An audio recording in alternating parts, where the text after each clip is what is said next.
Very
much. Good morning, members, and welcome to this meeting of the Economy and Infrastructure Committee, which is being live streamed and recorded. The recording will be made available on the Council website for public listening. Members may notice that when calling members to speak, I will refer to them formally and using their title. For example, Councillor Jones, so it is clear who are councillors and who are, by the process of elimination, are officers.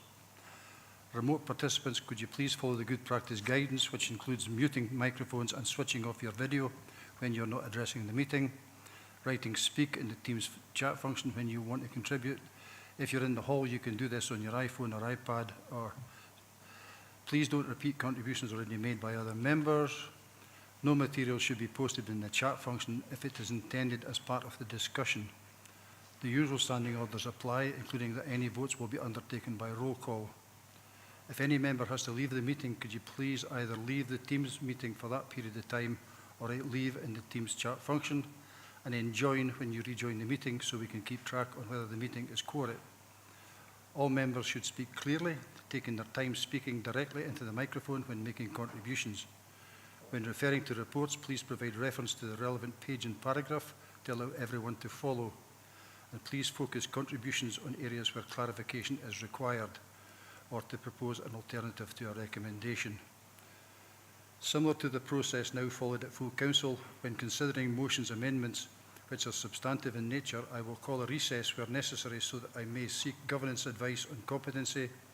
This is good practice in governance terms and will also provide for governance to be able to collate and circulate the terms of the said motion / amendment to members in order they have the opportunity to properly review it. I hope this process makes matters more effective, and I seek member support in implementing this.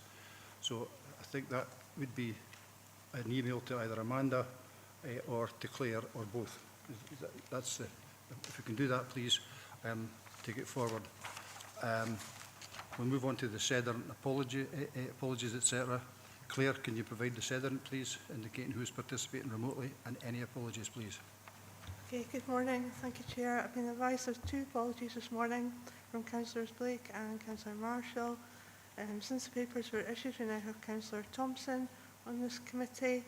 We have 6 members present in the hall this morning, being yourself, Chair, the Vice Chair, Councillor Tukey Campbell, Councillor Dempster, Councillor Dorward and Councillor Wilson. We have 11 members on Teams, being Councillors Dashper, Hagman, Ingalls, Johnston, McGregor, Marsh, McCammon, McFarlane, Slater, Stevenson and Thompson. Remaining member not present. Thank you. Thank you very much. So we move on to declarations of interest. Sorry, I confirm my agreement to the participation of members named as participating remotely. Item 2 is declarations of interest. Do any members have any declarations of interest or statement of connection?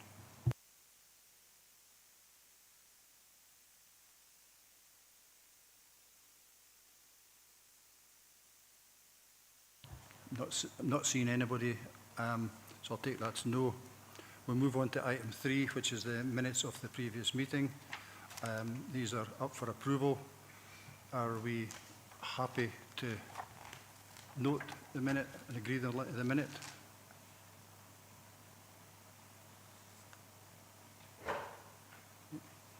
In that case, I'll take that as agreement. Thank you very much. We'll move on to the agenda proper now. Item 4, Economy and Infrastructure Revenue Budget Monitoring Report for 25-26 for the period ended the 30th of September. That's quarter 2. The report provides members with an overview of performance against budget for the period ending 30th September. That's the end of quarter 2 for Economy and Infrastructure for the current financial year, outlining the key financial risks to the projected outturn. Dan Mulder is available to take any questions on the report. Dan, have you anything to add at this stage? Nothing to add, Chair. Thank you. Thank you very much. Got any questions?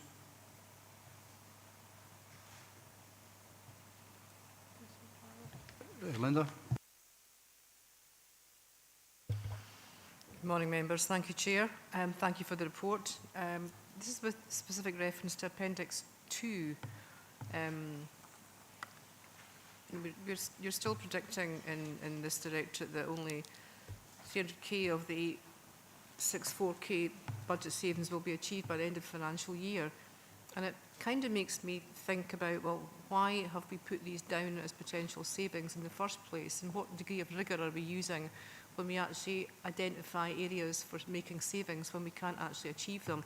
And one of the most concerning is reducing the council's property estate, where we're not going to make, we've put in 138k, but it's saying now we're not going to make anything other than 10k savings. Enforcing existing council policy on the removal of unauthorised additional residual waste bins, which might come off at the end of 26-27, but might not.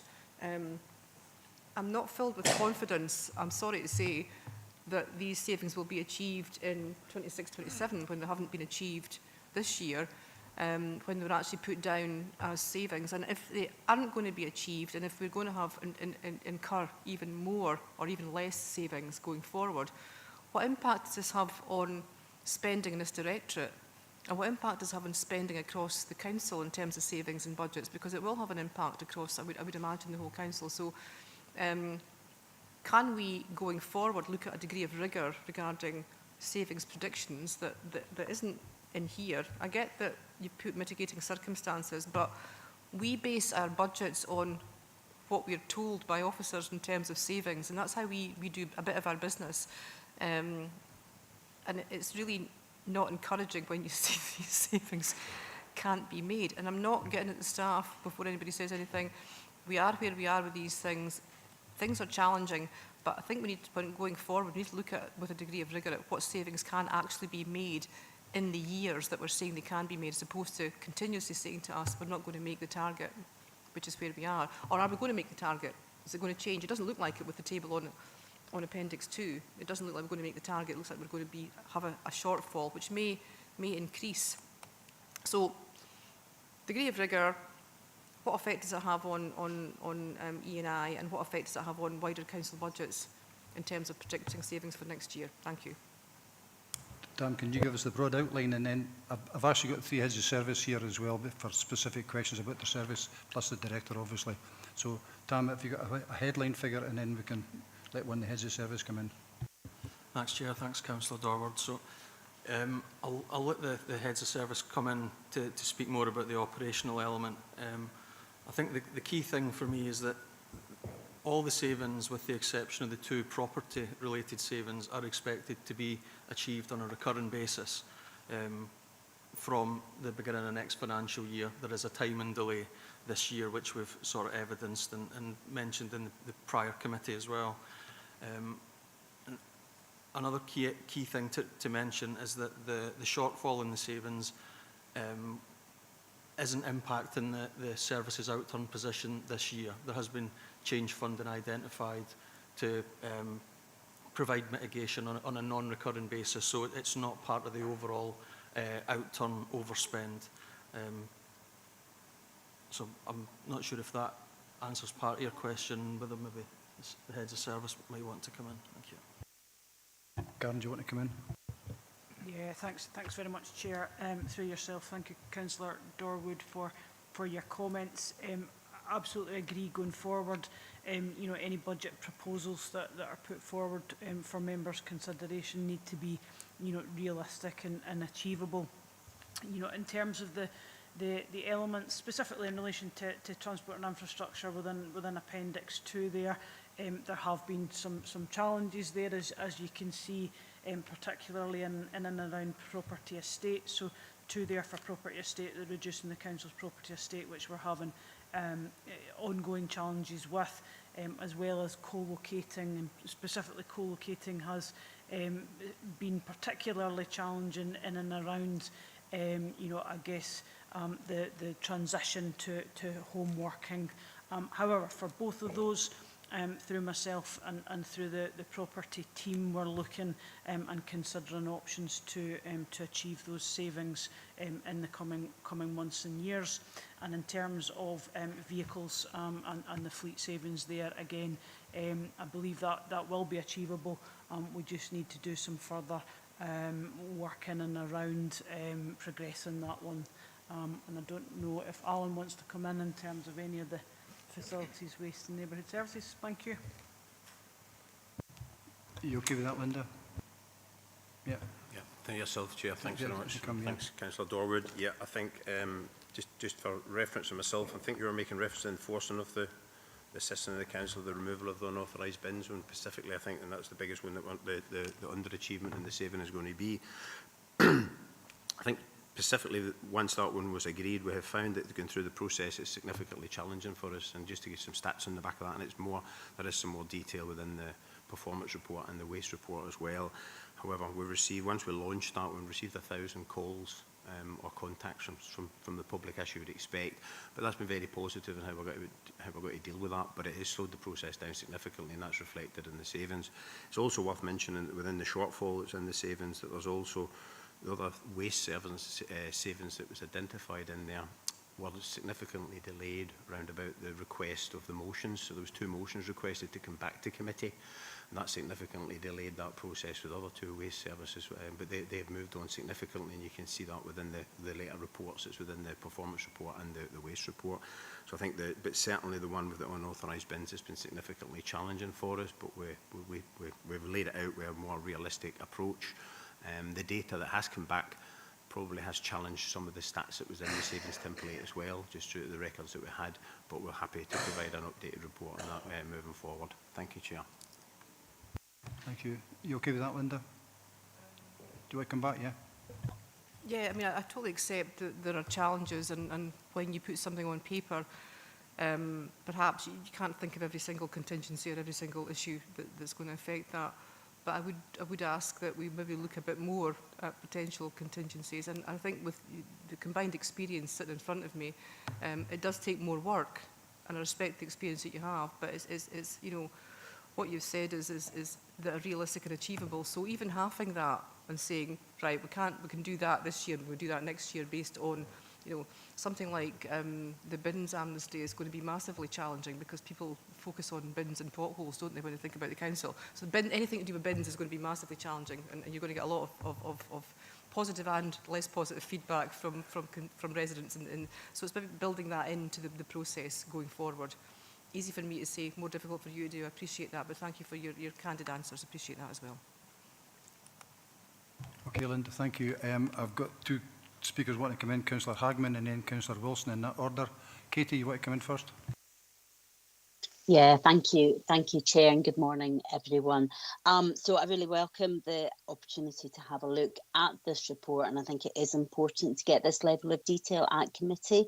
I think, you know, for full transparency for all members, but also for the public to maybe understand some of the challenges that all local authorities may be facing.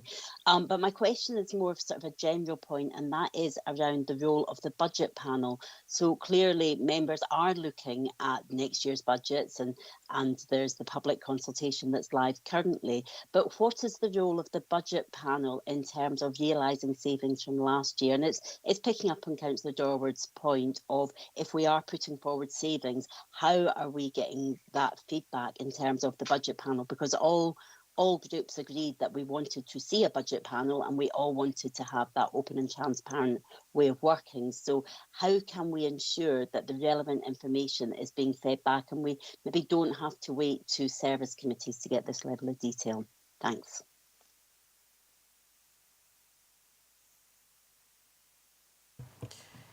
Thank you, Councillor Hagman. So my, I guess, perception and understanding of budget panel at the moment role is looking forward at the potential savings and the process and approach for that in the coming years, as well as the budget panel being able to identify key areas that they would like to understand more information about. It hasn't so far been to look back at the performance, because that is done through the service committees. I guess there is an opportunity for yourself to feed that through your budget panel representative, if that's something that you would like to see discussed and addressed through the budget panel. Okay, Kate? You okay with that? In a way, I mean, my understanding was the role of the budget panel was to monitor the savings as well as looking forward. So I will maybe reflect back with my group on that one, because my understanding, it was a dual role for the budget panel to be looking at both where are we and where do we want to go. Thanks. Thanks very much. I mean, this item today, of course, is very, very much about this service. So I'll move on now to Councillor Wilson. Caroline? Thanks, Chair. Firstly, just to agree with what Lisa said about us sitting in the budget panel, and it is, we are looking forward. We don't really go back through things that have been agreed previously. My question is really related to these papers either. It was really just, obviously we're currently out to budget consultation, and given that we haven't achieved some of the savings, I'm just wondering if I'm looking for an assurance really that the savings put forward by this directorate would be fully achieved within the, within the timings of the given in the template. Thank you. Lisa, yeah. Thank you, Chair. Thank you, Councillor Wilson. Yeah, what I would say is that we have approached the savings for this year with a degree of caution. I think the previous ones had a level of optimism bias in terms of what we felt we'd be able to achieve within the timescales, and we've certainly been more cautious in terms of allowing a longer period of implementation, as well as anticipating, I guess, wider challenges. So I think they've had a broader level of scrutiny, as Councillor Dorwood was sort of suggesting is required this time. I won't sit here and say hand on heart we can 100% deliver everything in there within the timescales, because, unfortunately there are sometimes unanticipated challenges, but I feel a lot more confident this year, certainly, than the ones that were put forward last year. Fine. I mean, my personal view on it is that, yes, the budget panel for me was set up to look at the future, but part of that future is you have to look back at underachievement of savings, which should have been recurring, so that it etches into the future. You're absolutely right, the two of you. So I think we can take that back to the budget panel, and they need more discussion there, I would suggest, rather than here, because this is basically a report card on this service area for this period of time. Is there anyone else got any questions at this moment? No. In that case, then I'll move on to recommendations. Are we happy to move? Happy to agree the recommendations 2.1 to 2.3? That's agreed. Thanks very much, Tam.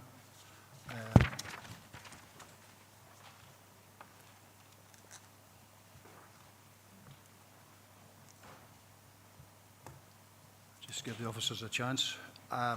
We'll move on to item number 5, the Capital Investment Programme report for the quarter 2, 1st of July to 30th September. Progress report. The report provides elected members with an update of quarter 2, 1st July to 30th September for the financial and programme stroke projects within the Capital Investment Programme for all asset classes, excluding ICT asset class. I've got Karen available here, plus Mo and Stuart still in the room here. So, Karen, is there anything you want to add to this report at this moment in time? Thank you, Chair.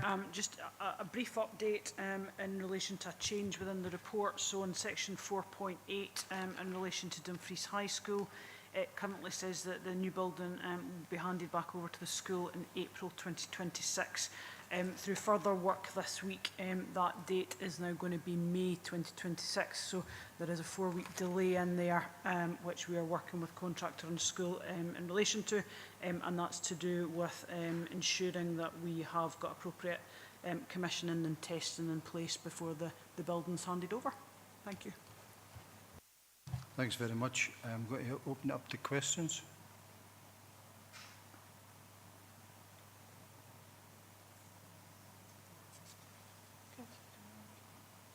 Councillor Stevenson, Paula?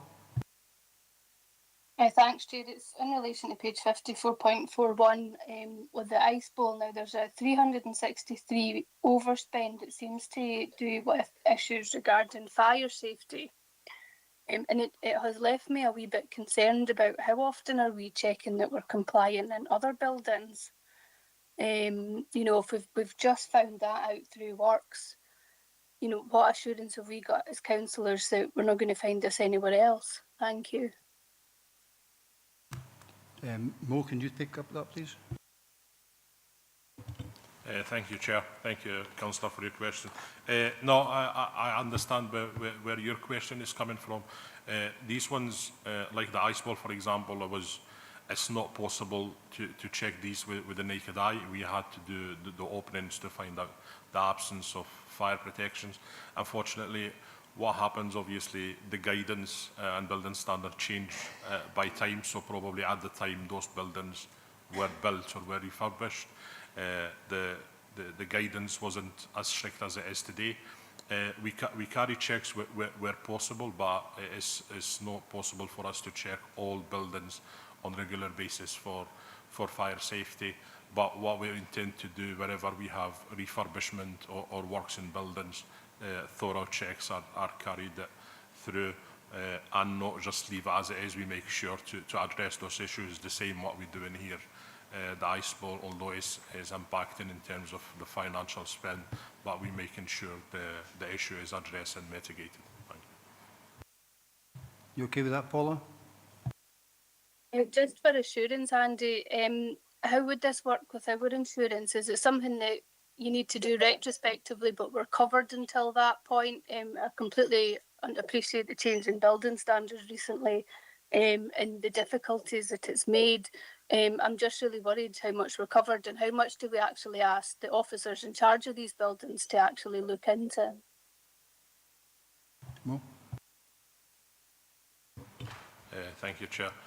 So we, in terms within the property and estate department, we have clerk of works who are responsible for buildings. We have design teams as well. So we check buildings where possible. But as I said, in terms of fire safety, it's not something that you can see straight away. You need to make the openings to see it. But as far as we are aware, we don't have any big issues or big risks that, as I said, anything that arises, we will address it as soon as it arises.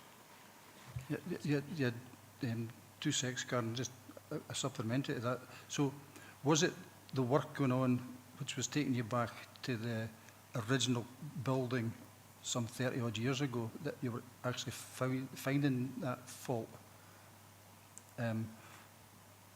If you're following me here, because the renovations took away a lot of the old infrastructure which we could never have seen in the past, and were the regulations greatly different when the ice bowl was built from they are today? I can't really tell you from the top of my head, but if you use the ice bowl, for example, obviously the ice bowl was built and there were various refurbishment carried over the years. So there were issues if you apply to current building standards that from the time of the build, but there were issues as well through penetrations that happened through refurbishment that happened to over the years, but there was not sufficient fire protection in place, but the project now have addressed those issues. Thanks very much, Chair. I just wanted to add to what Mo said there, and I guess just to give members that assurance that property services work very closely and collaboratively with corporate health and safety across all our building works, as well as other services linked into to the senior clerk of works, and where further works are required across buildings, that's when we will start to open up buildings, and if there's any issues there, likes of where the ice bowl, that's when we will put in mitigations in relation to that. It's also worthwhile saying that we also work very closely with our insurers, so we continue to keep them updated, both within the council and external, and some properties, particularly through the school estate, we're working closely with the fire brigade as well. So just to provide members with that assurance that there's a collaborative working pattern there. Thank you. Thanks. Okay, Paula? Yeah, thanks, Andy. Just one, I would hate to think we'd fall foul of insurance, but we've also got responsibility to make sure that the management of these buildings don't fall foul as well. That wouldn't be fair either, because I know exactly where it lands if there's an issue with fire safety. So that is just to protect those managers as well. Just again, it's coming up as a budget saving that we move health and safety into this department from schools. So I would just like that extra assurance, so thank you. Okay, that's fine. I think that's a given. Okay, I've got other people waiting to come in. Councillor Dorward and then Councillor Slater in that order. Linda? Thank you, Chair, and thank you again for the report. It's nice to see investment and things happening after the other report, which wasn't that bad, but it's nice to see things moving on. We sometimes get engulfed in the savings challenges, and it's nice to see what we're doing in terms of investing money in the region. But two questions about buses, which is in the report, not about anything else about buses, honestly. So 4.47 on page 52, and it's also 2.7 in the recommendations. It just says, in order to provide further capacity within the local bus network, it's requested that members agree to allocate 0.2 million from unallocated even sums, transport asset class, to support the procurement of another bus. And that's all well and good, but what is the bus for? Where's it going? What kind of bus is it? Where's it bought from?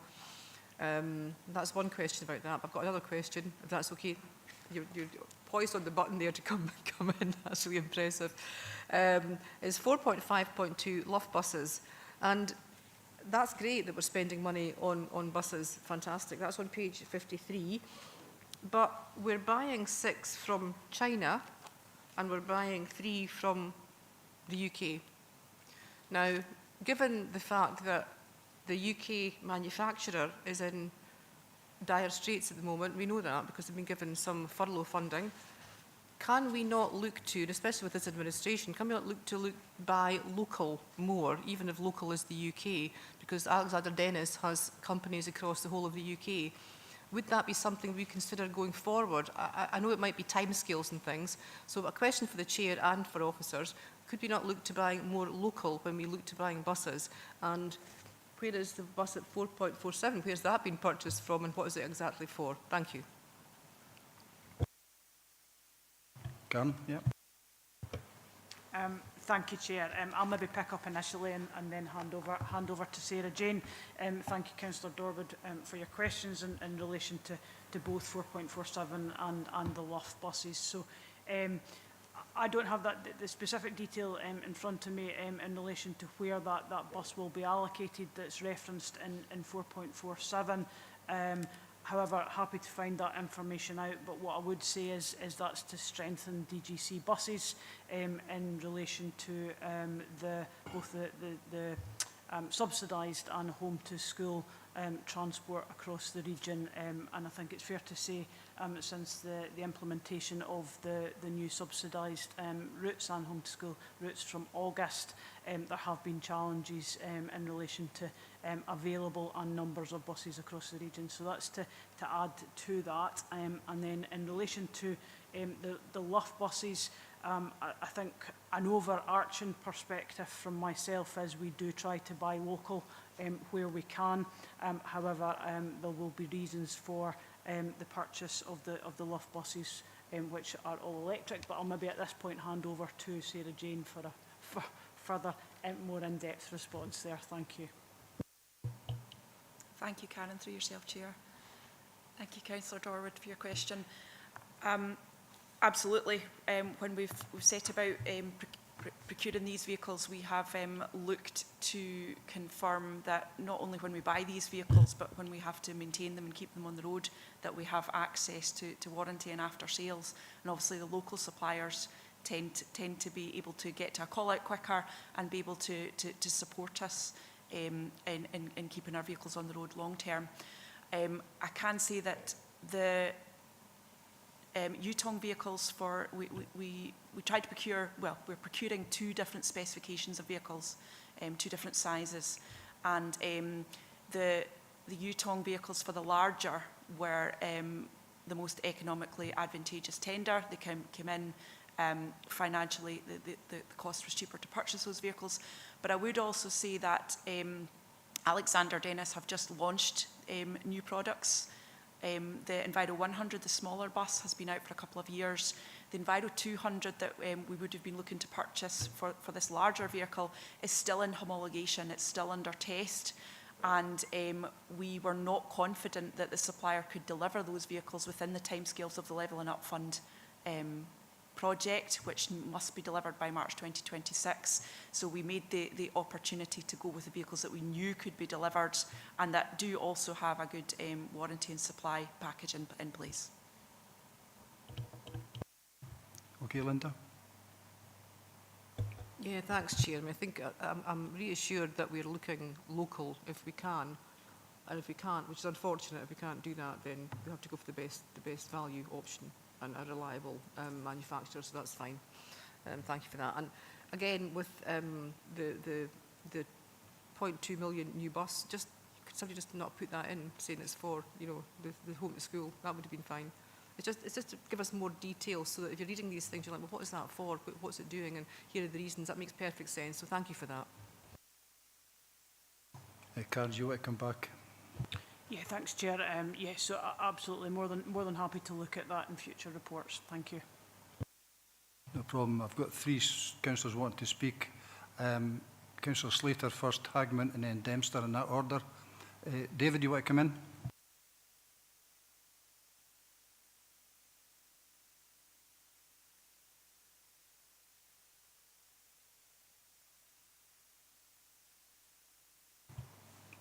I'll move on just now then. If he comes back in, we'll get him.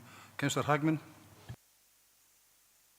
Thank you. Thanks, Chair. Yeah, no, I was going to ask about the buses also, so I think it would be helpful for all members to get an update on that one. But I do also think, you know, the point of being able to procure local is really important. And I do wonder what work Scotland Excel are doing on that, because obviously we have got a procurement framework that we work within, and I know that there is weighting given to local suppliers where possible, but can that be strengthened, and perhaps through our rep on Scotland Excel, that's something that could be taken to that outside organisation of which we're a member of. I will just ask, and I'm not maybe expecting the answers right now, but on page 52, 4.50 paragraph, it references the EV charging as part of Levelling Up, or sorry, excuse me, as part of the South of Scotland Electrical Vehicle Charging Partnership. It references 28 new EV charges. Do we have a location for those? And if not, can they be also circulated to all members, just so that we've got an idea of where these new chargers are going to be going? Thanks. Okay, I'll get Sarah Jane to come in with that. Okay, thanks. Thank you, Chair. Thank you, Councillor Hagman. Yes, the 28 new public EV chargers are mentioned in the report here are being delivered as part of the Levelling Up Fund transport project. They will be installed at the 9 sites of the multimodal transport hubs that they are being delivered across the region, as well as 11 further local sites across the region. Conscious we've got a busy agenda, so I can circulate that list afterwards rather than taking the time to round them off here, if that's all right, Councillor. Okay, thanks very much.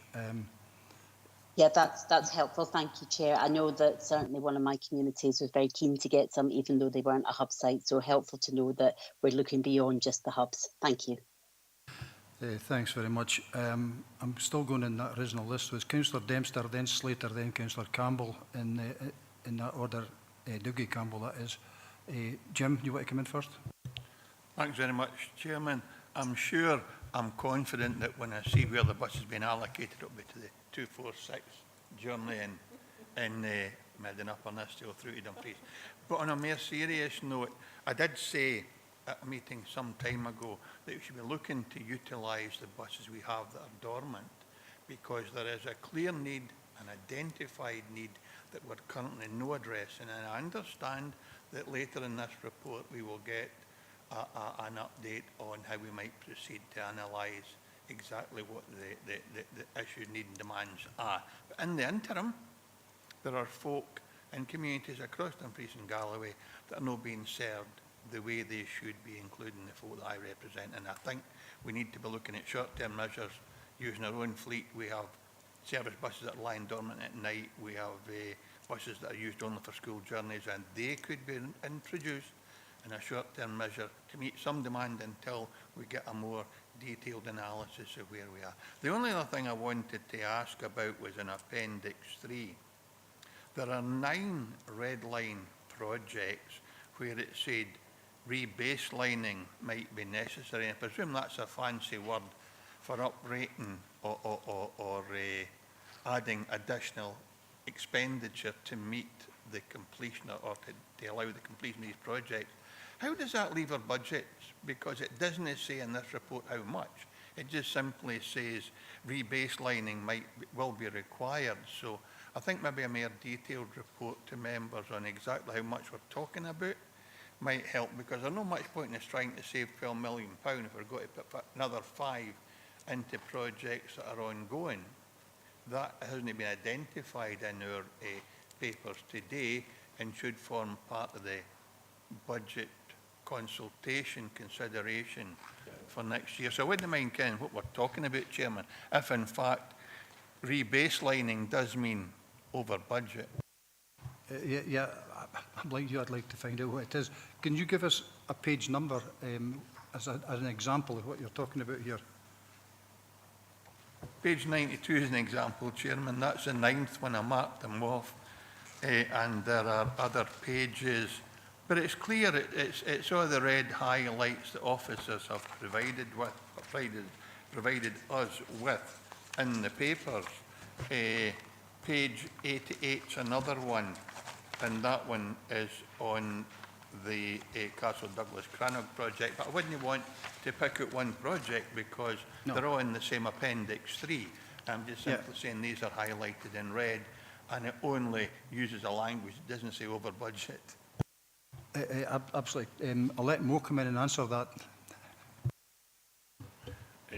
Thank you, Chair.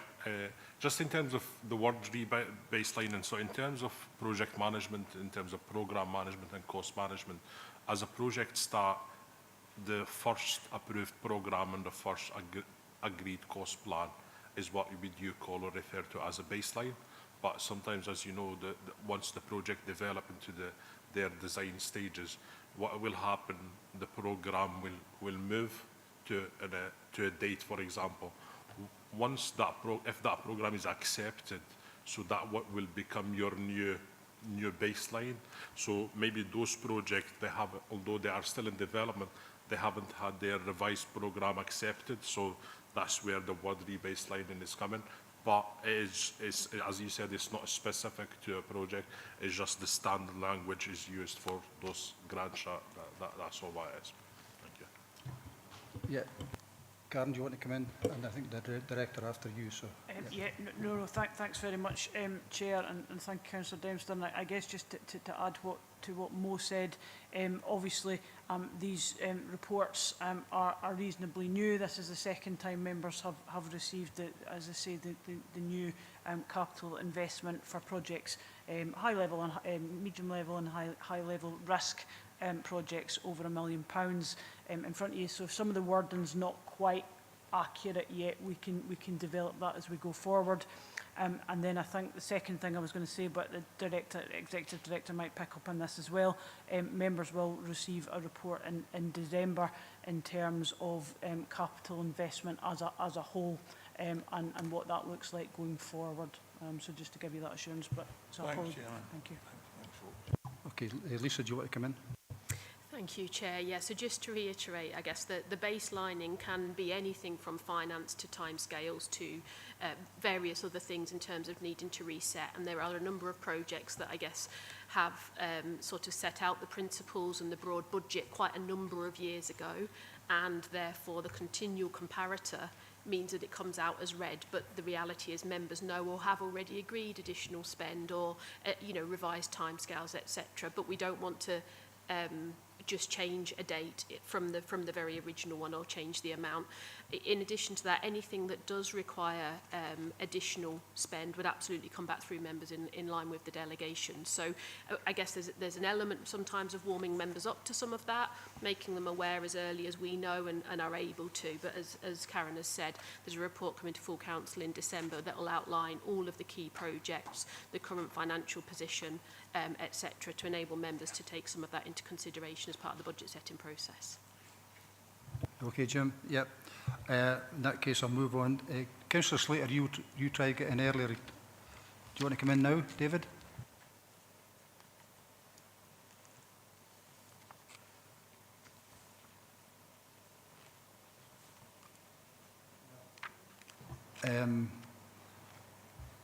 Yet again, no. So I'm going to Councillor Campbell and then Councillor Ingalls. Dougie? Thanks, Chair, and good morning, everyone. 4.22 of the report, page 46, Kirkcudbright Bridge replacement. Very much appreciate that there's a lot of work going on now to scope out the new bridge, and that that work is ongoing. But I'm concerned that a threat to progress in this is the sort of long-term viability of using the current bridge. And many folk here will know that there was an incident last week where a large vehicle pulling a trailer made its way onto the footpath area across the bridge, which is used by school children, cyclists, old people walking into the town. And if the unthinkable happened and that vehicle had collided with the side wall of the bridge, we could end up with a situation where that bridge is having to close. I'm aware that we're waiting for permanent traffic lights to be put in place, which hopefully will resolve that. But I'd just be interested to hear from officers what can be done to effectively ensure that there, as far as possible, any threat to the current bridge being used is managed. I know an awful lot of time and effort has gone in previously to getting everything in place, and there's been teething problems. But the incident that took place last week was pretty shocking.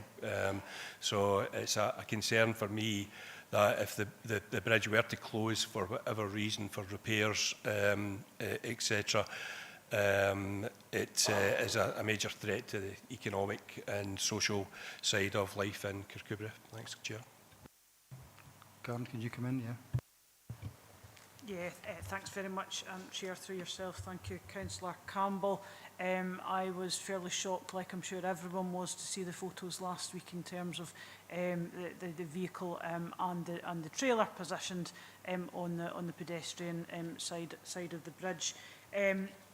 So my understanding, and you will be aware, Police Scotland are aware of that, investigating it and taking it forward as appropriate.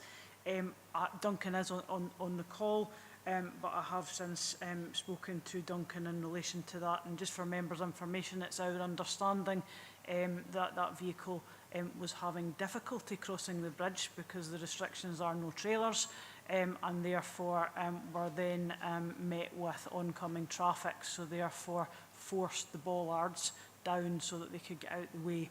Now that's something the team are considering. Now, whilst it's good that the infrastructure that we have got in place is robust, that's positive. We need to ensure that can't happen again. So the team are currently considering that.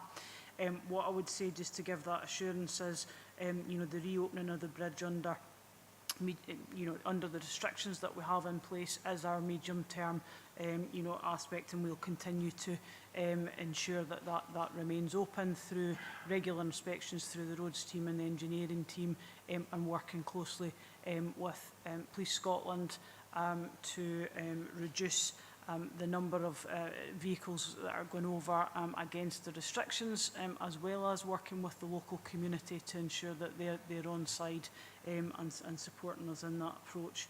And then in parallel to that, as you've said, you know, we're working now towards the replacement bridge, and we'll continue to update members through this committee. Thank you.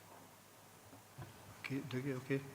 Thanks very much. I share your concerns, by the way. It was quite interesting. We've actually got locals actually phoning in or emailing in when they see people disobeying the traffic instructions. So that's a positive change from the early days, because it was quite vocal, as you and I were both aware. You more aware than me. So I'm going to move on now. Councillor Ingalls. Thank you, Chair. Good morning, everyone. I think David Slater tried to get in again. Chair, I don't know if you want to take him first. No, it's okay. I've brought him in twice and he hasn't come in yet, so he'll come in after you, David. Okay, thanks, Chair. It's page 49, 4.37, just a couple of questions on the George Hotel. The project's now been underway for 2 years. I'm just wondering how confident we are of the current completion date, which I think is February, end of February. And the second question is, the work on the operating models and business plan is expected to conclude Q2 25-26. So I'm just wondering where we are with that one. Thank you. Okay, Stuart, yeah. Thank you, Chair. Thanks for the questions, Councillor Ingalls. So the contractor is being held to the progress plan that they put in place, so that we will get a building handover in February. We're talking about a handover of the building, so the contractor complete and off-site, and that will enable us to start undertaking some commissioning work. So that's not the same as opening, but it's certainly the contract completion. On then the occupiers and the operating plan for the George going forward, we've completed work on a refresh of the operating plan, the business model for all of that, and are at a point where we're about to launch a prior information notice, which is the start of the procurement of occupiers, or essentially the tenants that will go into the George. So there, as I say, there will be a period that we will plan in terms of mobilisation of the tenants coming in and setting up, and we will be updating members in the community over the next little while in terms of what the timescales will be looking like for the first half of next year in terms of what's happening at the property. Thank you. Okay, David. Yeah, thank you, Chair. Good. Councillor Slater.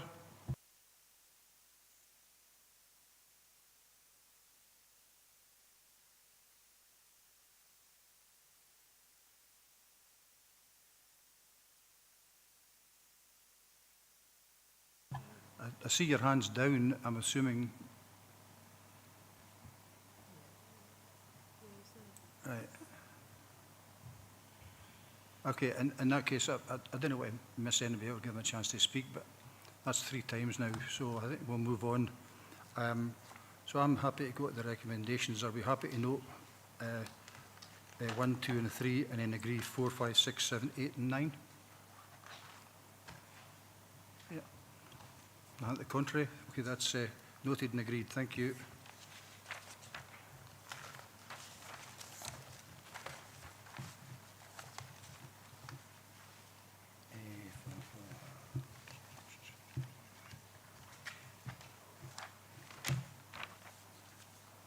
Right, okay, so now we move on to the Property Asset Management Strategy and Management Plan, 25 to 35. Report by Interim Assistant Director, Transport and Infrastructure.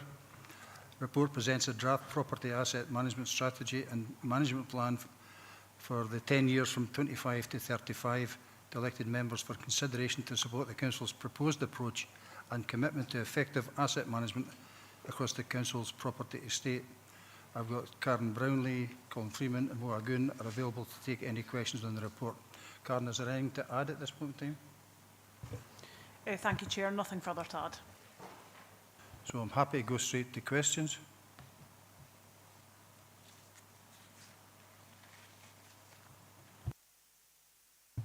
Thanks, Chair. I'm just, maybe just quickly, just wondering why Audit Scotland have asked for this and why we didn't have one in place, given, as it states at 4.1 on page 118, that the assets are potentially larger than it needs to be. And just looking at the backlog of maintenance, which is quite something, especially in the schools, and I'm wondering how we're tackling that. If that's all right, thank you. I'll let Mo come in, I think, yeah. Thank you, Chair. Thank you, Councillor. Although, you're absolutely right. We didn't have an asset management plan in place previously, but there is various work was ongoing in the previous years. There is like the office accommodation. There is various previous pieces of work that were done with previous colleagues. But in terms of that, this is something new we take on the back of the audit that took place a few years ago, and we're looking to adopt this model going forward. So it will be something that we will renew at each cycle when we're finishing. So this strategy and plan will help us greatly in terms of looking at our assets portfolio differently, and we try to manage it more efficiently going forward, and that will feed in as well to our capital investment, how we do them, which will have a greater impact on the backlog maintenance we have, as you said, quite rightly, so it's quite large, but our capital investment feed into that every year, but with the property strategy and plan in place will help us to manage that more efficiently over the upcoming years. Thank you. Oh, Caroline, yeah. You want to come back in? Yeah. Aye, no, thanks for that. I suppose I'm just, in particular, looking at the schools backlog of maintenance, and I maybe have to raise that at Education Committee, actually. That's maybe more appropriate. Because that, I mean, £75 million worth of backlog maintenance is something, isn't it? Karen, can you do that? Yeah. Yeah, thanks very much, Chair, and thank you, Councillor Wilson. I think this report links directly to the revenue report that was presented to members on item number 5. It also links, directly to some of the savings that we haven't achieved in previous years. Now, it is absolutely acknowledged that maintenance and repair budget across the council estate, including education, is not sufficient, and therefore, officers, with myself, are looking at options in terms of what's our priorities to repair and maintain our council estate going forward. This strategy and plan will help to support that alongside actions in terms of previous savings that have been agreed, i.e. reduction in the council asset, but that needs to be done in a planned and progressed approach. Thank you. Thanks, Karen. So can we take from that, so that rather than a short-term approach, this is a long-term approach? That's what this is? Yeah, this is absolutely a long-term approach, and it's supplementing, the strategy and plan that's in front of you, which is 10 years. In parallel to that, there would also, be another work plan, which would be ongoing over that 10 years in terms of reduction of estate, what's our priority in terms of maintenance and repairs, but to give members the assurance any health and safety aspects on that are picked up, across the whole estate. Thank you. Okay. And I'm assuming that's in Section 95, officers sleep at night. Yes, there's nothing, so we should know about it in the longer term. Right, I've got 3 councillors wanting to come in. I've got Councillor Campbell, Councillor Dorward, and then Councillor Dempster in that order. Dougie? Thanks, Chair. Welcome the strategy, which I'm fully supportive of. I think we've got some, well, I think we all know we've got some huge challenges with our estate, which is ageing. And there's issues around ability to decarbonise and energy costs. And I see from the report there'll be an annual review of the strategy in relation to service delivery. I'm just interested to know if that will include working practices, because I think after COVID we've seen that a lot more council staff are working from home. And if I use the example of Dar Road in Kirkcudbright, it feels very empty. And I'm not sure when the last review in terms of the sustainability of using that building in particular. And I'm thinking that as a council, we maybe need to be quite bold and ruthless when it comes to some of our older buildings.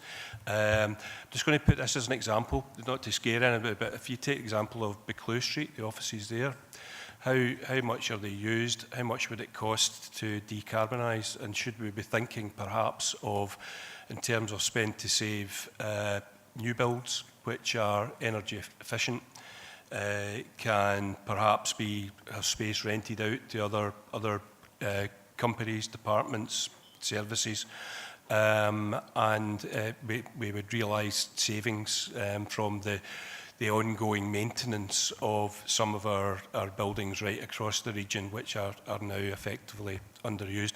I know there's probably a political element to that in terms of decision making, but I think it's something that we need to bear in mind through the delivery of the strategy. Thanks, Chair. Is there a question there, Dookie? I'm not sure. I think the question that I sneaked in is in relation to different working practices and people working from home, and do we have a full understanding of the extent of that? Thanks, Chair, and thanks, Councillor Campbell. Yes, you're absolutely right. Since COVID, working practices have changed and there's more a hybrid approach, and we're very aware of that. And through Mo and the team, that will come into play in terms of the next 10 years of the rollout of this strategy and plan. And you're absolutely right when you highlight some buildings that are in the main empty the majority of the week, so we need to consider what the options of those, but in a planned approach and taking members on that journey with us. So there's a significant number of assets right across the council estate, and we need to look at that as a whole system approach and take that forward. Thank you. Okay, Linda, Councillor Dorward. Thank you, Chair. 2 seconds. Thank you for the report and for the strategy itself. We've got some questions on that, which is at the appendix, if that's okay. Bit that I tried very hard to understand this and couldn't. So it's, and it might just be me and everybody else might be laughing at me, but it's on page 129. It's the diagram that's from the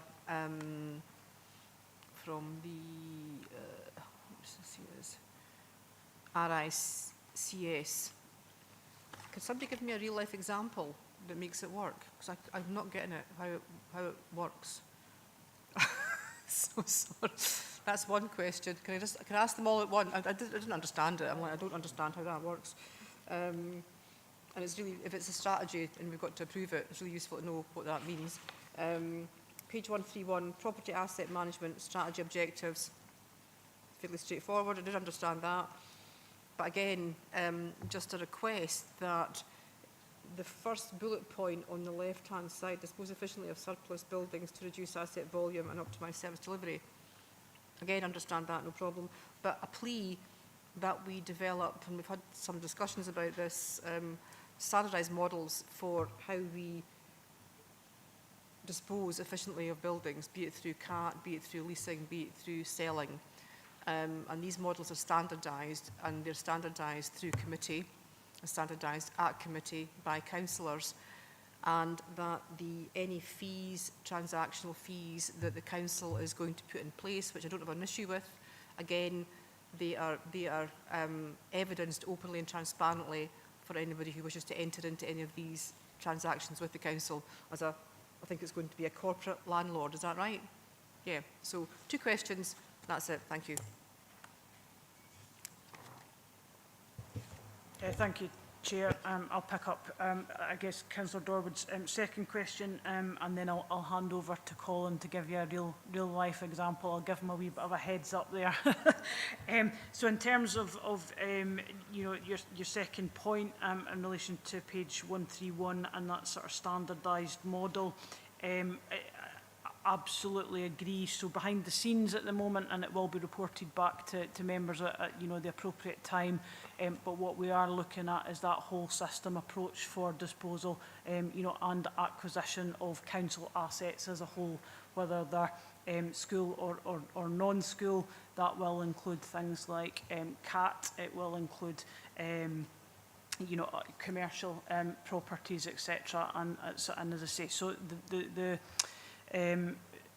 next steps in relation to that is a review of the disposal and acquisitions policy, which will be reported back to members next year, and it will encompass all of that, and take into consideration the fees that you have mentioned as well, so that the communities are aware of what fees are payable once they start to interact with the council.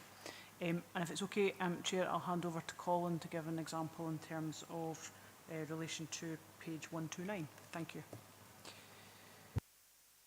Thank you, Chair, and thank you, Councillor Dorwood, for the question. You referenced the RICS earlier on. The RICS is basically the governing body for property, and they use very technical language and very technical diagrams. And I think over time we'll refine that language that we use.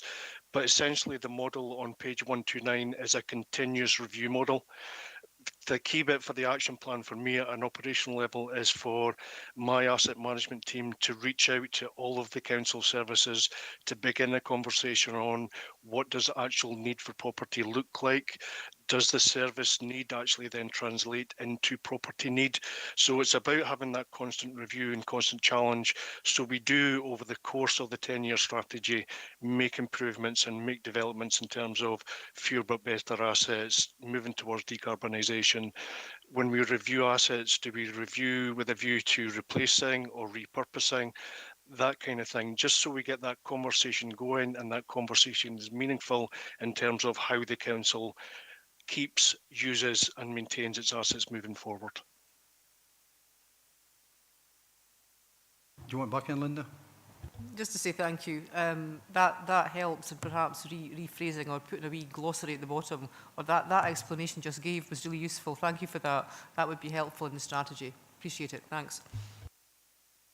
Okay, thanks. Jim, Councillor Dempster.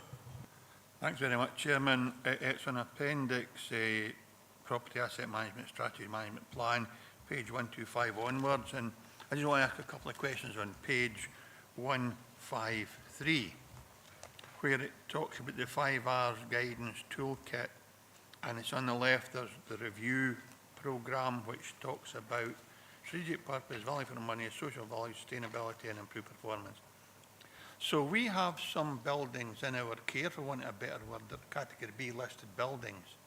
We can't possibly knock them down, and we shouldn't be just abandoning them. So I would hope that, because I see, for example, some of the budget proposals offered by officers is the closure of museums. They're often in old buildings, prominent places in the community, and it seems to me counterproductive to be proposing that when you can't do anything with the building anyway. You can't possibly knock it down, you wouldn't be allowed to, and just to leave it as a monument to failure, I think, would be a bad thing. So I would hope that we would be looking at some buildings saying, despite what they might or not provide in the future, we need to ensure they're maintained to a satisfactory standard.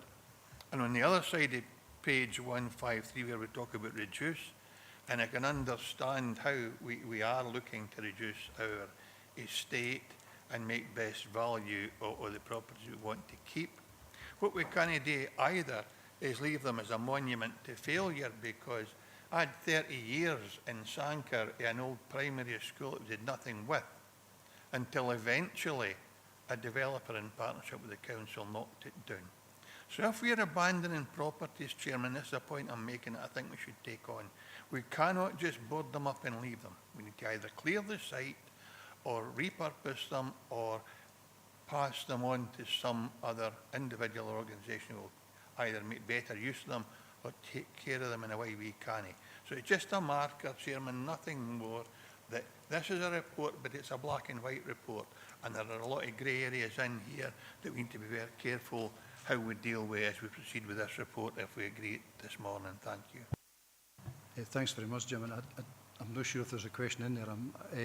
But take on board what you're saying there, because I'm looking at this. And for me, well, obviously we don't just not listen to Audit Scotland. We take on board what they say. For me, what this gives us is a way to measure how we deal with property asset management in the future for the next 10 years, because it gives us a reference point back each time. So that's a bit for me. And what I'm particularly keen on here is that it's been drawn up at 3.4, you'll notice. And I think Linda mentioned the RICS, but these are the two industry standards, if I'm right, Mo. Keep me right in this. These are Rolls Royces of what we should be aiming for in this document. Am I right? Yeah. Yeah. Yeah, thanks. Man of few words. Right, yeah. Anybody else want to come in? No. In that case, then, we'll move to the recommendations. Are we happy to agree the recommendations 2.1 and 2.2? Okay, thank you very much. Moving on to item 7, which is a surplus property in Dumfries and Galloway. Report by Assistant Director of Transport and Infrastructure. The purpose of this report is to ask elected members to agree that the two assets shown in appendices 1 to 4 and detailed within the report are surplus to the requirement of the Economy and Infrastructure Directorate, and that the process of disposal can be expedited. Karen again and Colin Freeman both available to take questions on the report. Karen, are we anything to add? Thank you, Chair. Nothing further to add. Okay, so we'll go straight to questions.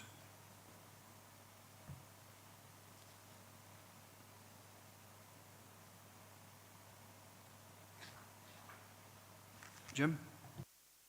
Thanks. It's only a daft laddie question, but if you look at Appendix 3 on page 169, it would appear there's a huge amount of ground associated with the old school Carmichael that would be an ideal development opportunity for dwellings. And I hope that we take the opportunity to maximise our income and not just simply dispose of the property for the sake of getting rid of the old school. There are two quite distinct elements to that. But it's just an observation and nothing more, Chairman. Colin, do you want to come in on that? Thank you, Chair, and thank you, Councillor Dempsey, for your question. You're correct, it is quite a sizable site, and when we enter into the negotiated sale aspect of this process, we'll ensure that the land will be sold as is, and there will be a clawback provision should the land be developed in a future date, so the council will be recompensed. Thanks, Colin. Okay, Jim. Yep.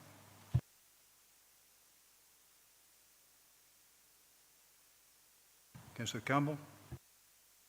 This might be another daft laddie question in relation to the old school in Crossmichael. Just looking at the image on page 169, there appears to be a structure that is straddling the boundary line.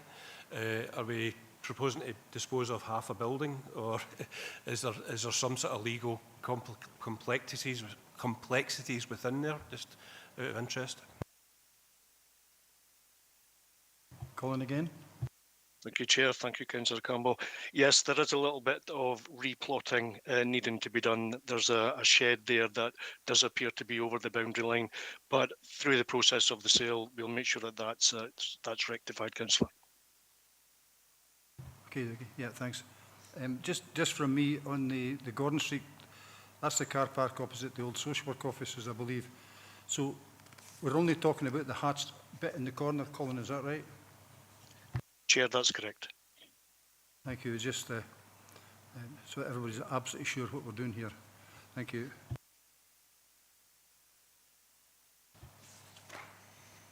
Anybody else coming in? No.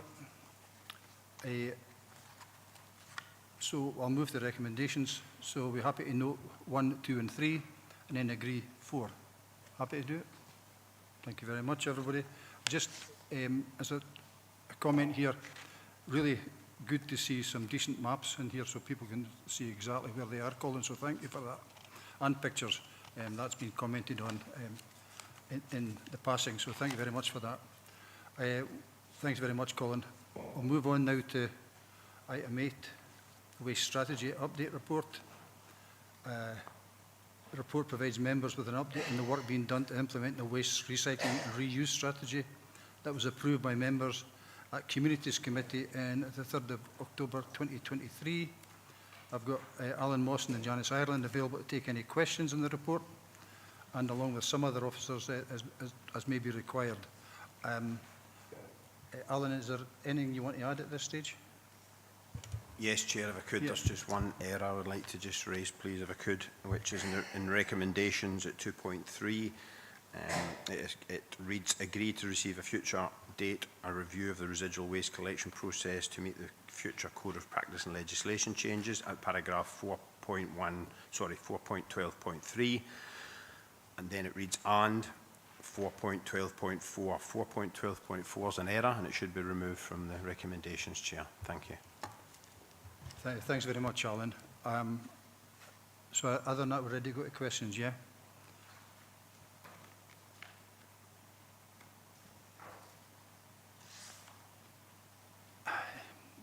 I'm just reading a message here for Councillor Slater. Okay, I've got the message, David. Okay, we'll try and accommodate you one way or another, but we'll do the best we can. Okay, so go to questions for this item.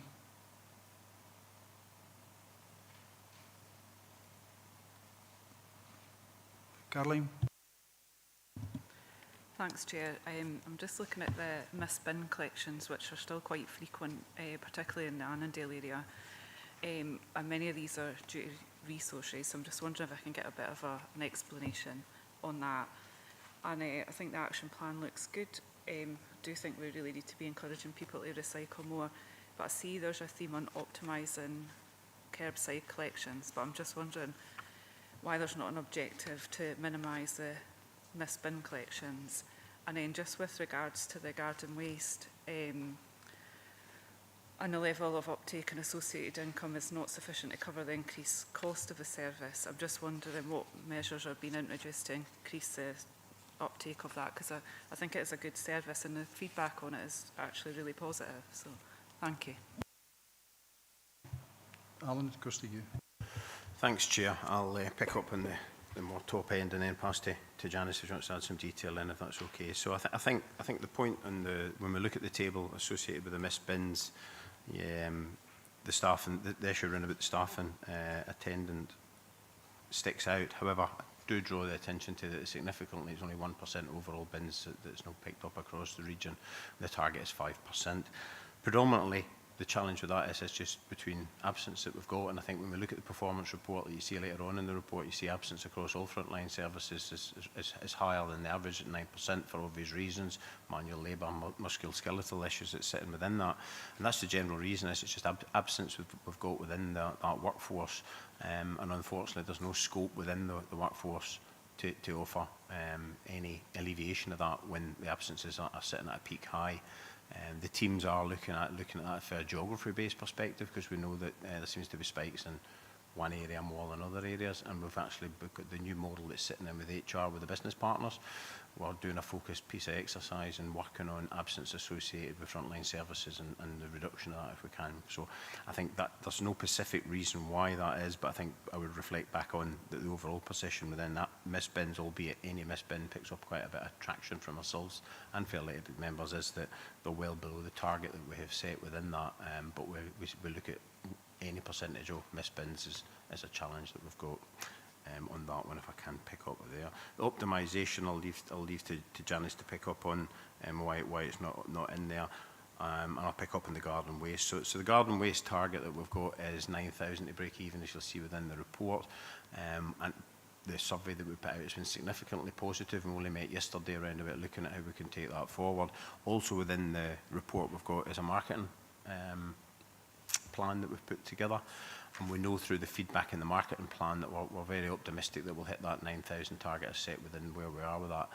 I think nationally across the board, it's challenging for us. We've looked at some benchmarking across other authorities. A lot of authorities have done the garden waste in conjunction with the moving of residual waste to either 3 weeks or 4 weeks. It's laid out within the report as well, and that has been a significant contributing factor to getting them numbers up. There's also some regions that launched that free of charge to start with, but because of the budget process we had, we weren't in a position to offer that, and that are then them they have launched free, then put a charge in.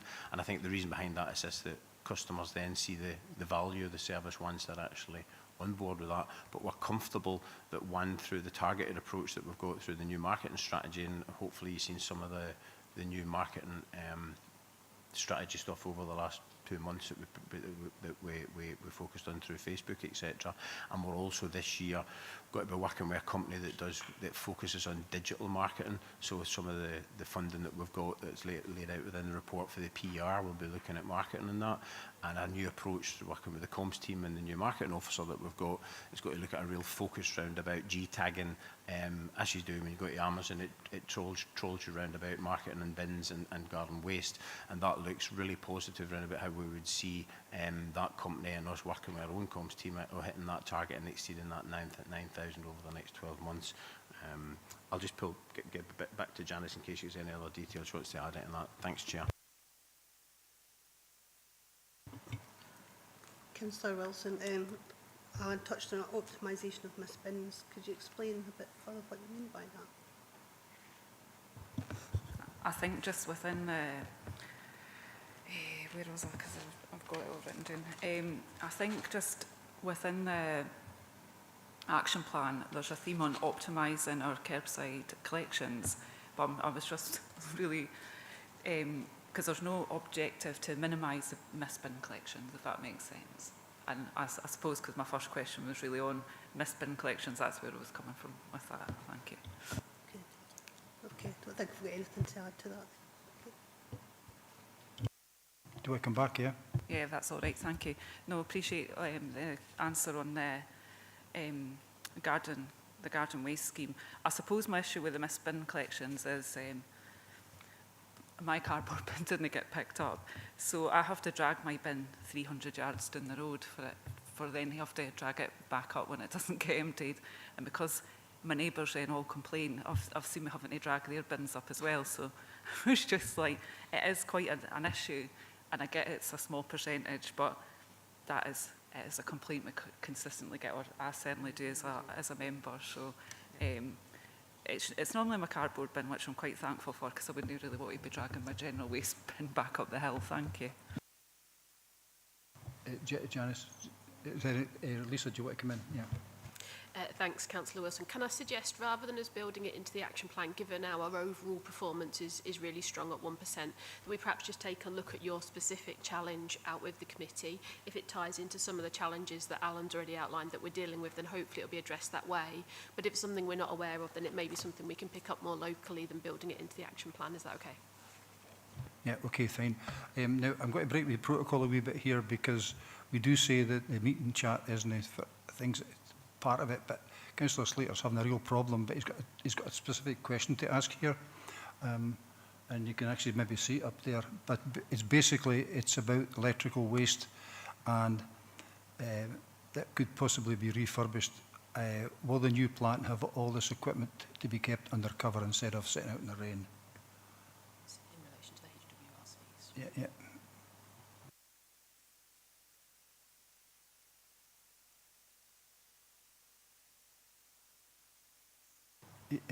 Yeah, come in, Lisa, yeah. Thank you, Chair. So I think, Councillor Slater, if I may, what you're asking is that currently at the HWRCs, some of the electrical items that are dropped off are left out in the rain and therefore potentially are damaged before they're then traded in, whereas if they were kept under cover, there may be the opportunity to refurbish them. So I think that's what he's alluding to. Thanks, Chair, through yourself. Thanks, Councillor Slater. I think it's a valid point. As it stands at the moment, we don't have the facilities across all the estate that we've got to undertake undercover of the electrical items.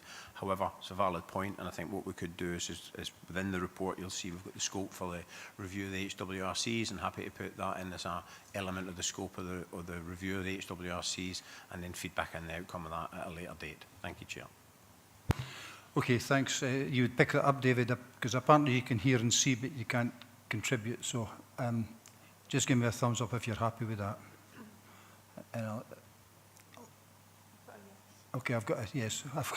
I've got a yes. Yes, yes. So he's doubly happy. Anybody else? Don't think so.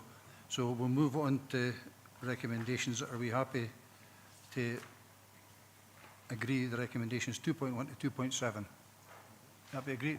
Thank you very much.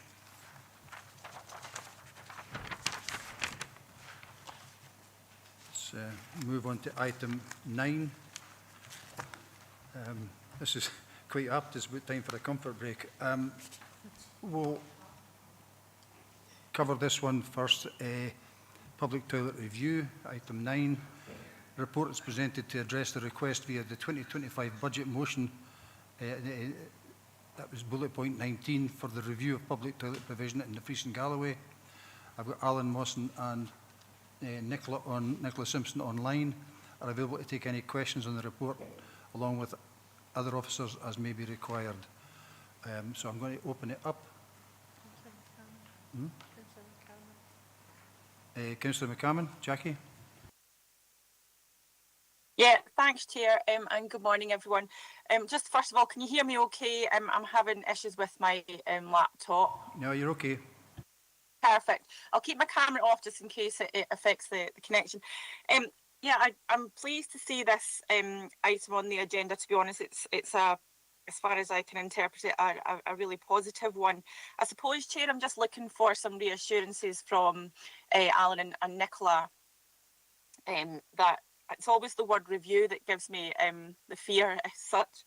But can we be given assurances that, can members be given assurances that the result of this review won't mean that there'll be any closures? It will just be, as it says in 1.2 of the wording of the motion, to improve the experience of residents and visitors of the region, to the region. So I guess I'm just looking for reassurances that there'll be no closures or reduction in hours. It's just going to simply be improvements on the current ones. Thank you, Chair. Thank you, Councillor Hammond, for your question. At this stage, I couldn't absolutely give that assurance. We're looking to do this review to get a very clear picture for members of the condition of our toilets, the locations of our toilets, what facilities there are available for local people and visitors alike. And the information will be presented once we've gathered it, and members will be able to be involved. I would be quite confident in saying it's not a totally cost-cutting review, this. We're looking to improve what we've got and make it more suitable for the current times that we live in. And it became very clear to us during the COVID pandemic how important public conveniences were to people and to the tourism industry as well in our region. So it's something that we want to, there might be less toilets, but they'll be in far better condition, or we might be working with community partners to continue with toilets that we've got. So it's going to be an all-encompassing review, which is detailed in the appendix. Okay, Jackie. Chair, do you mind if I just come back with one wee question for Nicola? Oh, absolutely, okay? Yep. Nicola, I appreciate that, and I know that you can't kind of foresee what's going to be the result of the review, but if we do happen to close any of them due to the condition, will there be an alternative provided? Like, will there be?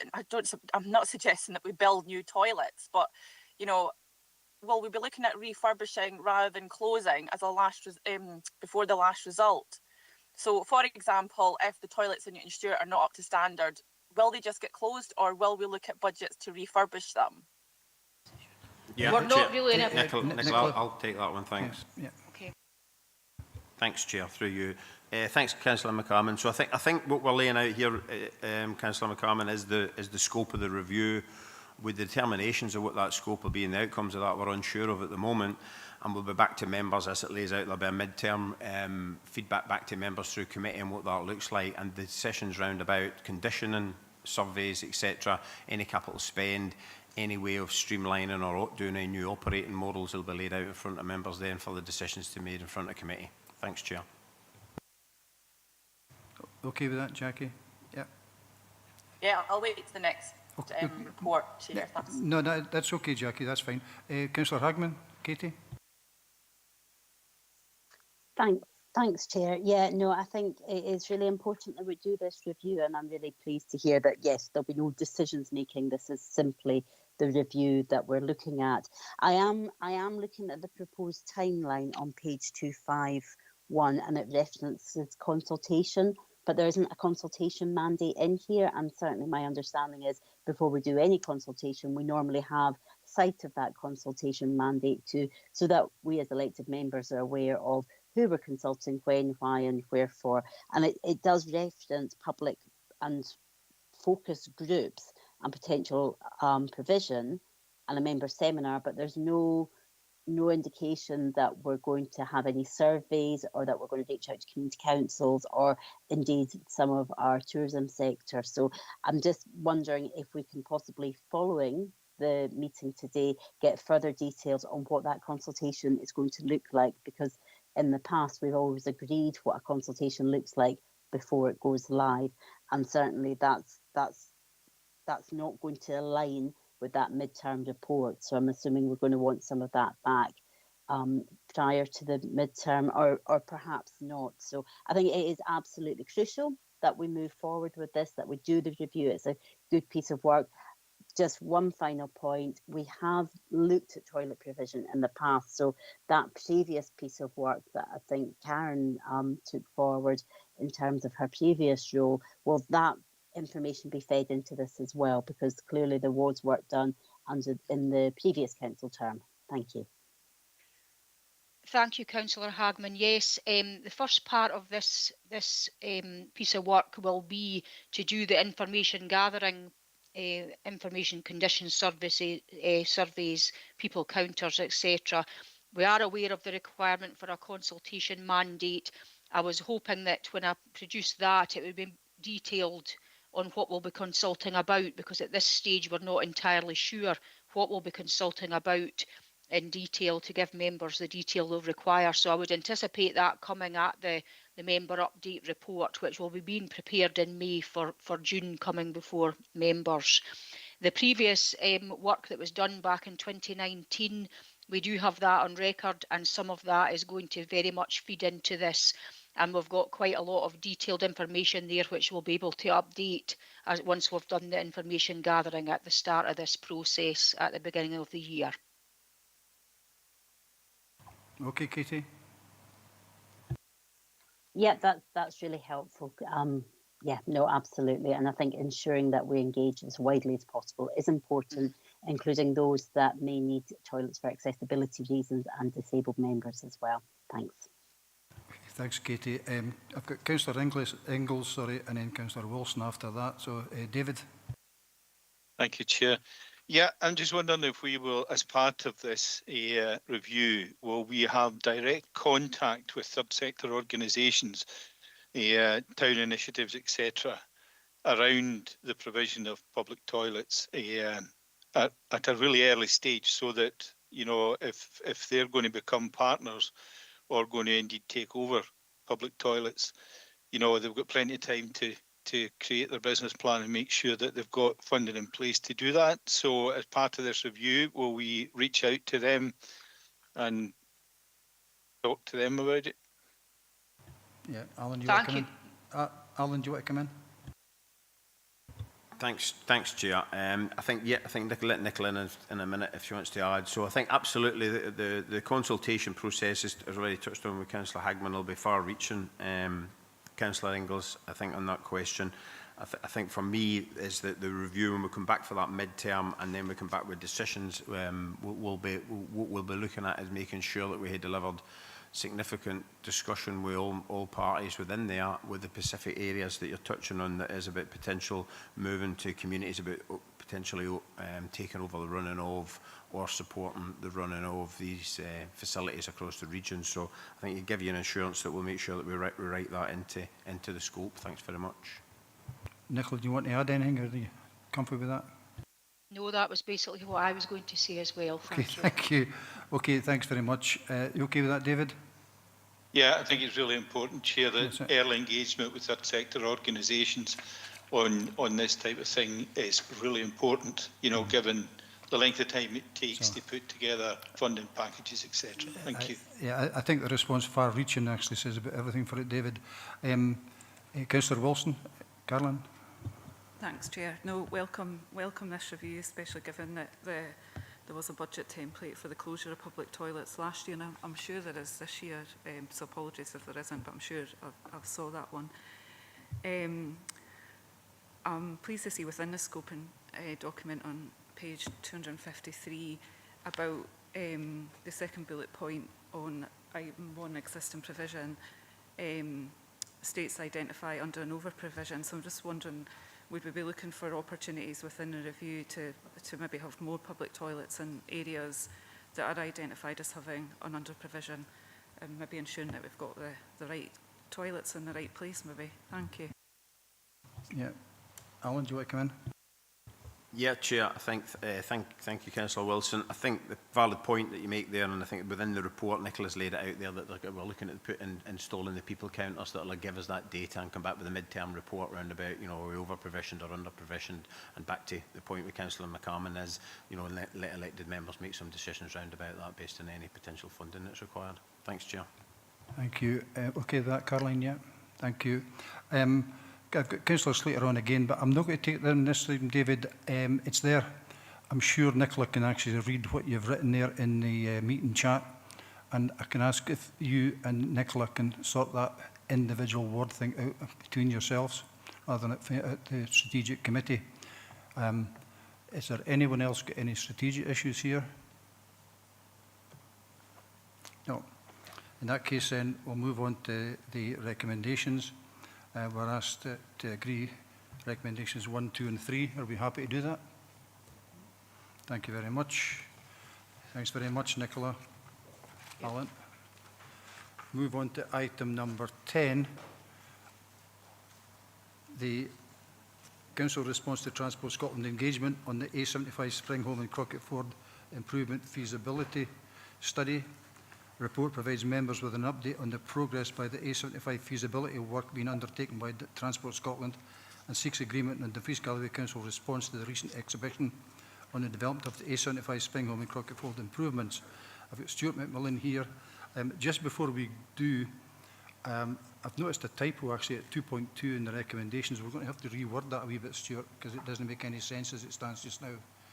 And I've just got...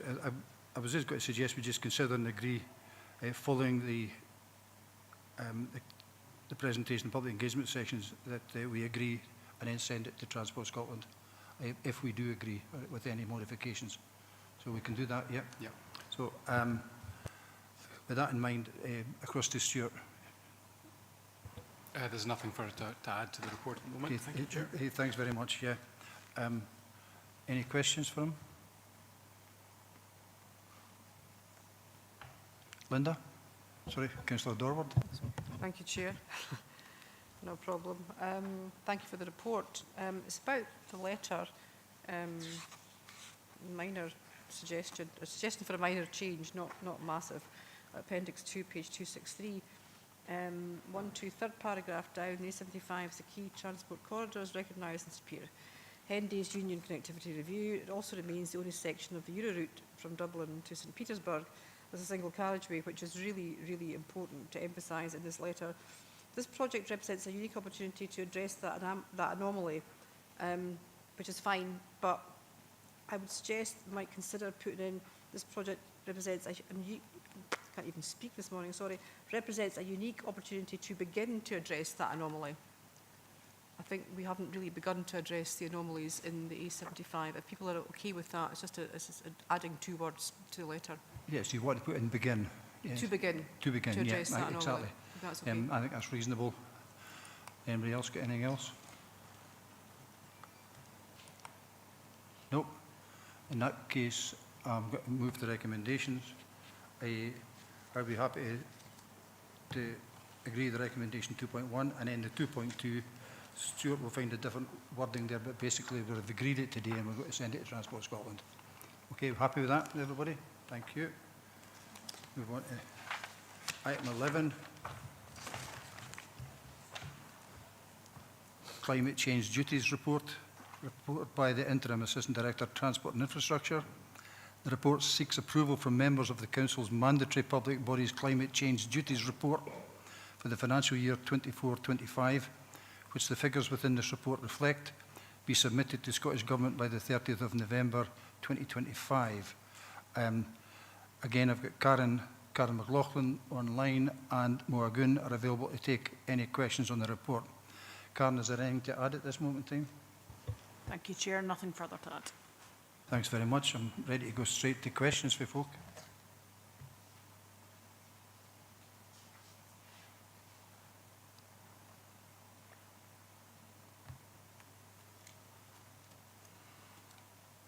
I'm not seeing anybody at all coming in, so I'm going to move to recommendations, to be fair.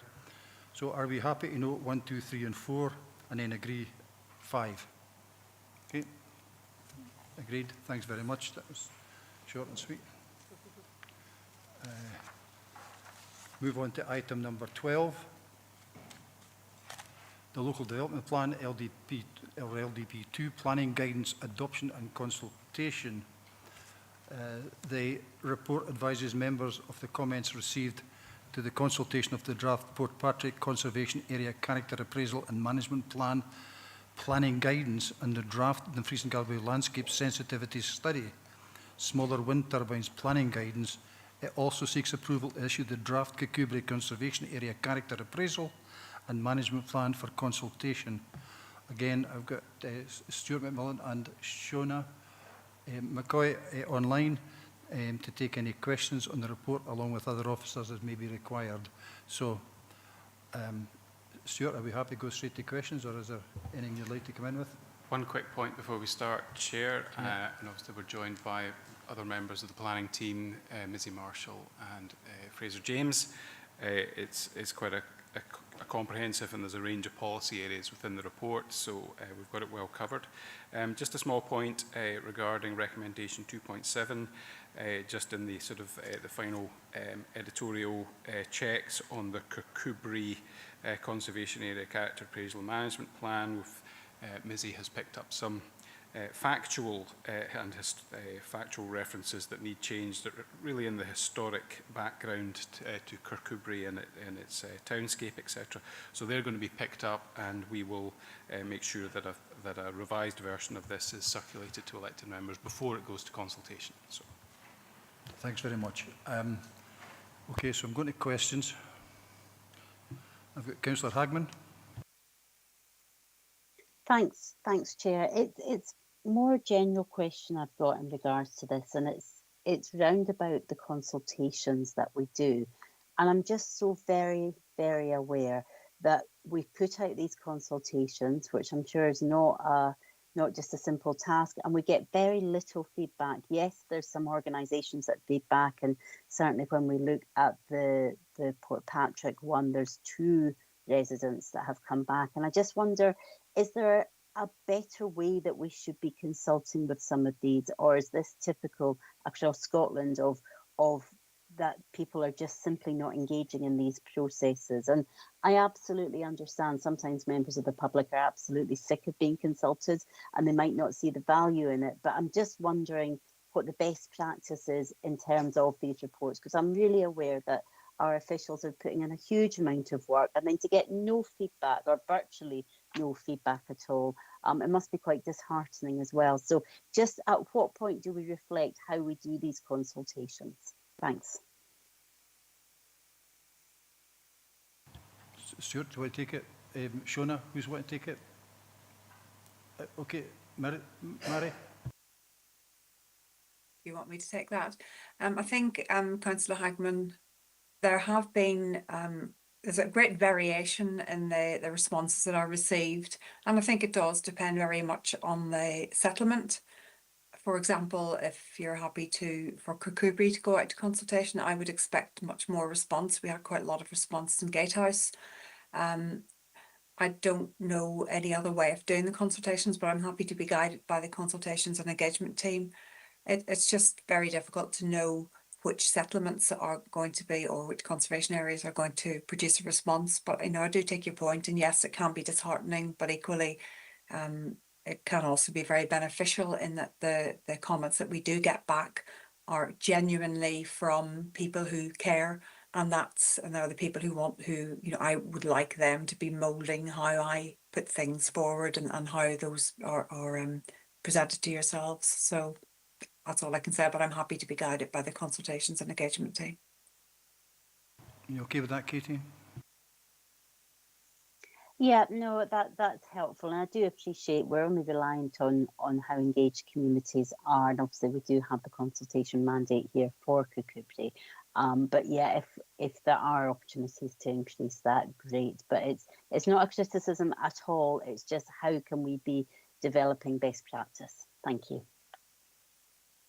Yeah, because it's looking to the future, isn't it? How are we going to do it in the future if we can make it better? Is there anyone in the team actually want to make another comment on that? Are we quite happy with that response from Mary?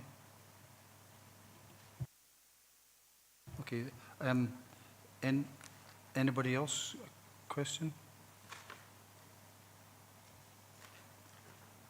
Not seeing any, so I'm going to move to the recommendations.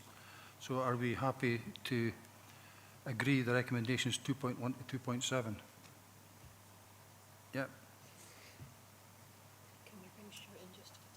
Sorry, Stuart, do you want to come back in?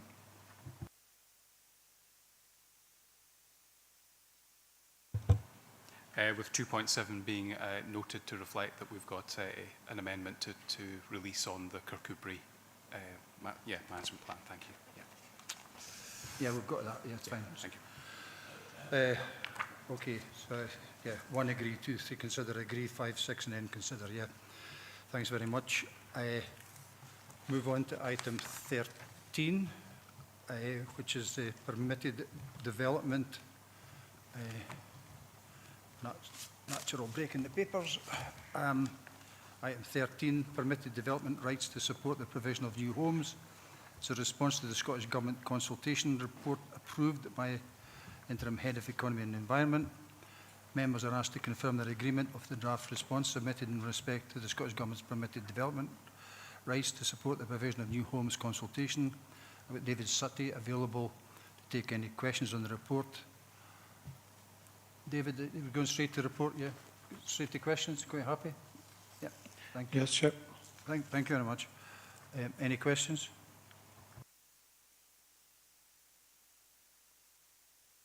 Linda?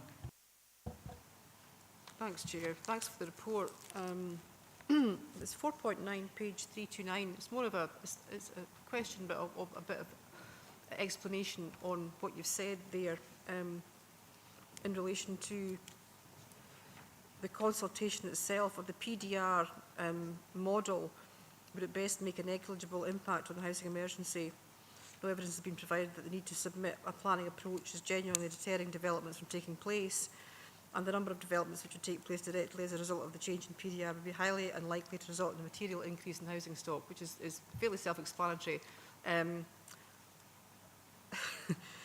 at worst, acknowledged by the Scottish Government that some of the more radical options put forward for consideration would result in the removal of the safeguard of requiring a planning application to allow the impacts of the development properly assessed.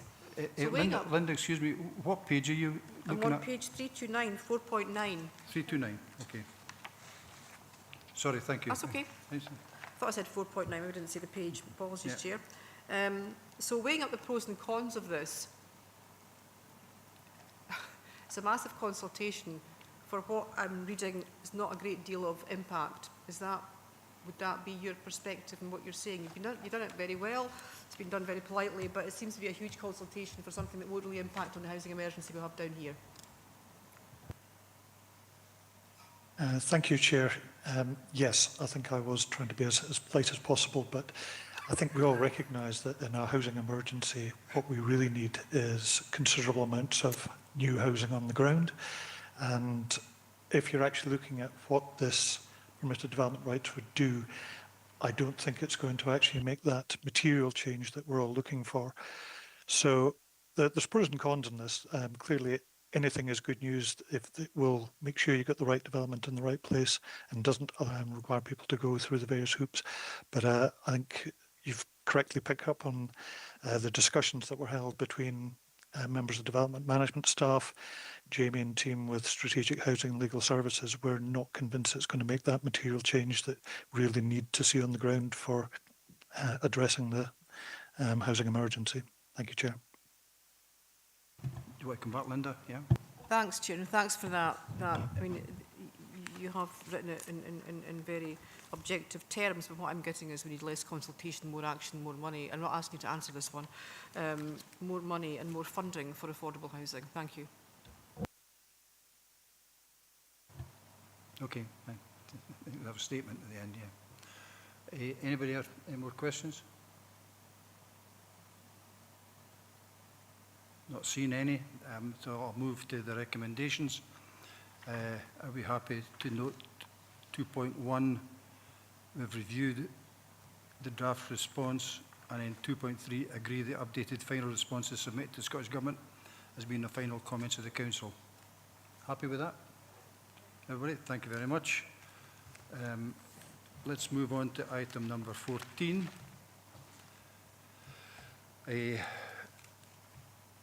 vacant and derelict land and property strategy annual review, report by Interim Head of Economy and Environment. The report highlights the members of the projects included in the annual submission of the Council's Vacant and Derelict Land, or VDLR, Land Register that is, to the Scottish Government. It also provides an opportunity to consider the delivery of the Vacant and Derelict Land and Property Strategy. That's the VDLPS Action Plan. I've got Jamie and Stuart and, I'm sorry, yeah, with us just now to answer any questions. Is there any update to this, or are we quite happy just to go to questions, Jamie? Just happy to go to questions, Chair. Thank you. Open up for questions now then.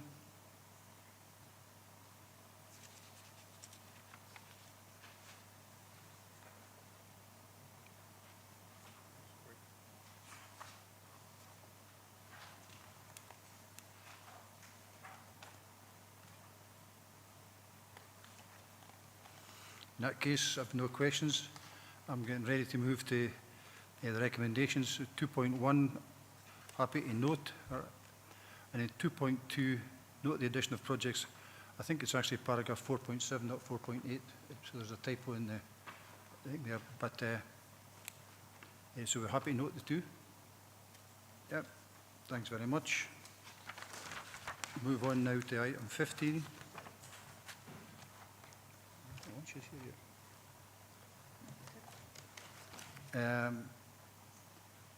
If you just give me 2 seconds, I'm just checking to see if the lunches are here yet, because it would be probably an opportune time to take the break. They're here. Yeah, the lunches are here, so I think what we'll do is we'll take a break now, come back, well, that's 12:15, come back, what, 1:45? Half an hour? Yep. Thanks very much, everybody. See you at 12:45.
Thank you. Welcome back, everyone, to the second half of the Environment and Infrastructure Committee meeting. We're starting back at item 15, but Claire, can I have a up-to-date set?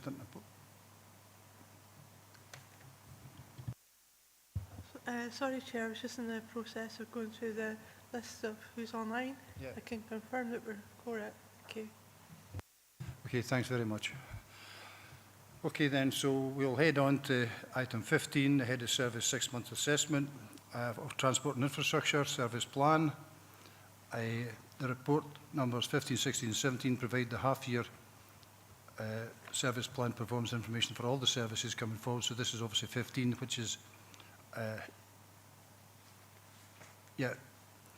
transport and infrastructure. So members are asked to consider the Head of Service 6-month assessments regarding the progress of the delivery of the 25-26 service plan for, in this instant, transport and infrastructure for the period 1st of April to the 30th of September 2025. I've got Karen available here. Karen, is there anything you'd like to add at this stage? Thank you, Chair. I just want to highlight there appears to be a missing sentence at the start of 4.5.2, for which I apologise, but that paragraph should start off by saying a draft regional parking strategy was presented to all 4 area committees over the last 6 months of the year. So apologies for that error. Okay, thanks very much. I think it's noted by everyone. Anybody, any questions? Caroline? Thanks, Chair. It's just on page 413, and the risk is failure to balance the transport and infrastructure revenue budget, and it's just the original risk is in red and the current risk is in red. So it's just want a wee bit more information on what we're doing to mitigate that. Thank you. No problem, Karen. Thank you, Chair. Thank you, Councillor Wilson, for your questions. So again, this links directly back to item 4 on the agenda for the revenue budget. So transport and infrastructure have pressures within property and estates for the repairs and maintenance budget. There's also pressures in relation to the ASN, and there's a report in relation to that later on in the papers. And then there's a further pressure in relation to fleet. So in terms of mitigations, there is a very stringent monitoring process ongoing between managers, myself and finance colleagues to look at ways to reduce spend, particularly in relation to property services, in relation to the maintenance and repairs of budgets. So we're looking at all options in terms of priorities in relation to aspects of that, where there's options of spend to save potentially, or where there's options of reducing spend as a whole. So that's so there's several things we're looking at the moment, and that will continue to be reported through the revenue budget report, but also through the service plan update. ASN, we've got significant work ongoing, and happy to pick that up later on if that would be okay. And in terms of fleet, we're looking to review fleet as a whole in order to reduce spend across the fleet, so pool cars, operational vehicles, etc., and to ensure that they are efficient and fit for service. Thank you. Okay with that, Caroline? Yeah, thank you. Councillor Hagman, Katie? Thanks, Chair. It's more a presentation question in terms of the Appendix 1, starting on page 405. We've got the action statuses of options there for cancelled, overdue, check progress, on schedule, complete and on hold. But I noticed for the first couple of pages, everything says it's on schedule. But yet, when you look at the percentages, there's vast differences from 75% down to 10%, and everything's on schedule. So I'm just wondering, at what point do we have check progress on those. None of them are overdue, because that is very clear of what is overdue. But what's the distinction between check progress and on schedule? And I'm just conscious there's one of those indicators, for example, sitting at 10%, and it's due to be completed in March next year, and it says on schedule. So I'm just trying to understand what are the parameters that we're working for when we're looking at that key. Thank you. Thank you, Chair. Excuse me, and thank you, Councillor Hardman, for your question. So, in relation to the report within Appendix 1, that's the key highlights that are surmised from Pintana, the online digital system. So within each of these, whether it's improvement projects or key KPIs, there's key milestones that sit behind those. So officers on a monthly or 2 monthly basis, depending on what the project is, will update the milestone in relation to that, which will then allow the progress bar to move. As you say, there's quite a few projects within Appendix 1, all on target, but at different progresses, and the reason for that would be the different milestones that sit behind that. But as a management team, we continue to monitor progress in relation to each of those projects. Thank you. You okay, Katie? Yeah, no, I mean, I understand that. I'm just conscious of when we would use the different ones. And I appreciate this is going back to September. So, for example, the one that's sitting at 10%, I would hope that there has been progress since September. So I appreciate this is a sort of looking back report as well. But it's just, as I say, to understand at what point check progress comes in if, for example, only a 10% of a project's been done. Thanks. Okay, thank you. Looking to see if there's anyone else. No. Linda, sorry. Thanks, Chair. Again, thank you for the report. I'm looking at page 450. It's the risk register, Appendix 1, and it's the reduced ability to support delivery of affordable homes within the region. And the latest position, the last paragraph on that says D&G Council is currently on track to deliver full investment during 25-26, which is good and reassuring.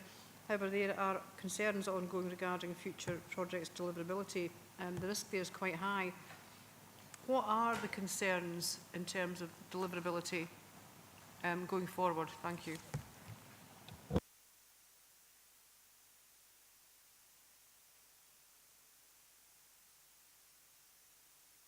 Is that on 450, Linda, yeah?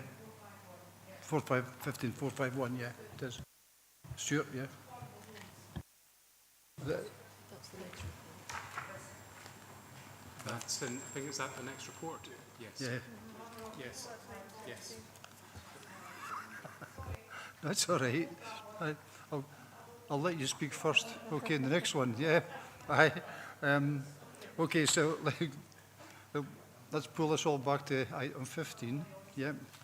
I just saw officers turning different shades of grey there. No, wondering where they were. So have we any more questions on item 15? No, don't see any. So let's move on then to the recommendations. So I'll be happy to agree the recommendations 2.1 and 2.2. So we've reviewed and we've scrutinised. Okay. Thank you very much, everybody. Thanks, Karen. We'll move on to item 16. Against the 6-month assessment, 1st April, 30th September, for economy and environment. Members asked to consider the head of service 6-month assessment, the progress, delivery of the 25-26 service plan for economy and environment for the period 1st of April 25 to 30th September 25. Okay, Stuart, is there anything you'd like to say before we start? Thank you, Chair.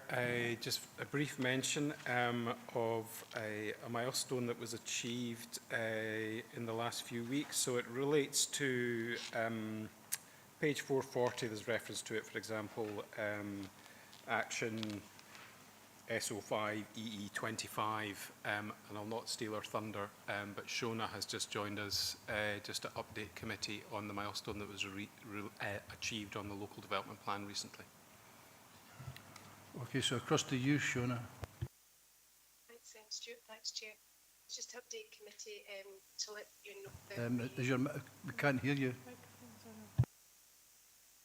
Shona, could you please drop your microphone down from your headset? Oh, sorry, that's it. Sorry. Yeah, thank you, Chair, and thanks, Stuart.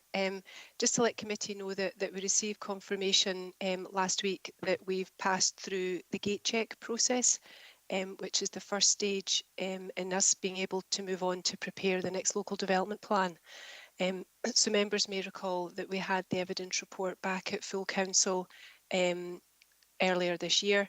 And to say that now allows us to move on to the next stage.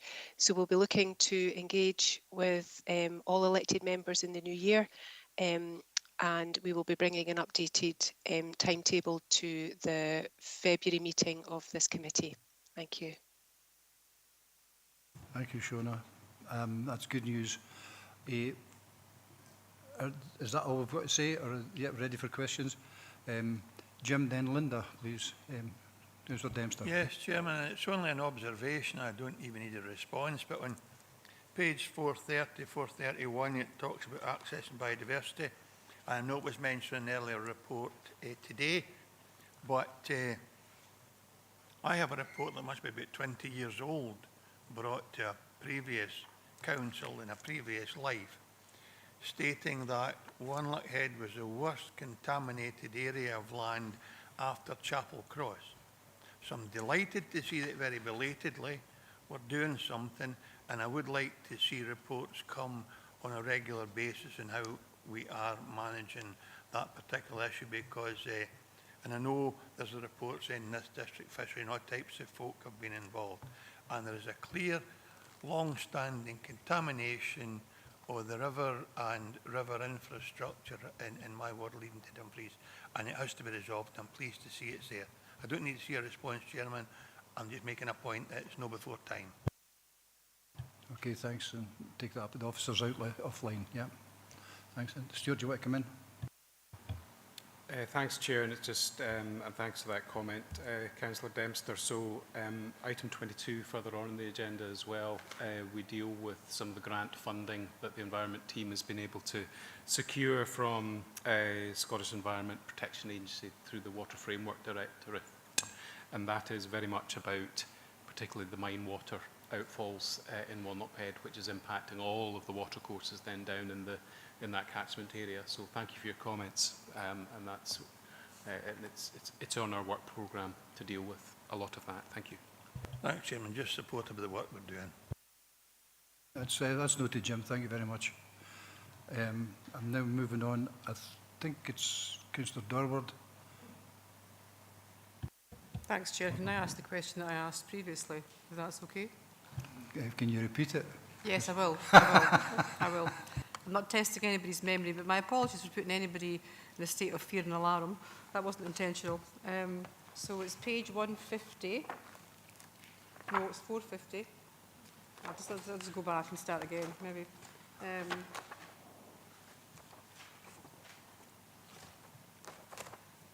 And it's the risk register, and it's reduced ability to support the delivery of affordable homes within the region. And I'm looking at the latest position, and it's the last paragraph, which states Dumfries and Galloway Council is currently on track to deliver full investment during 2025-26, which is reassuring.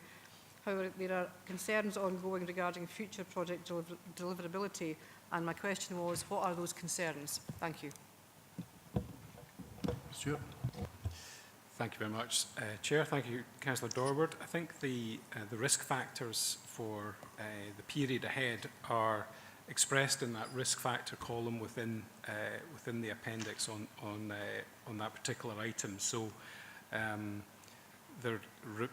think the issue and the reason that we haven't reduced that risk in our register, so we're keeping it as it was in terms of the original risk.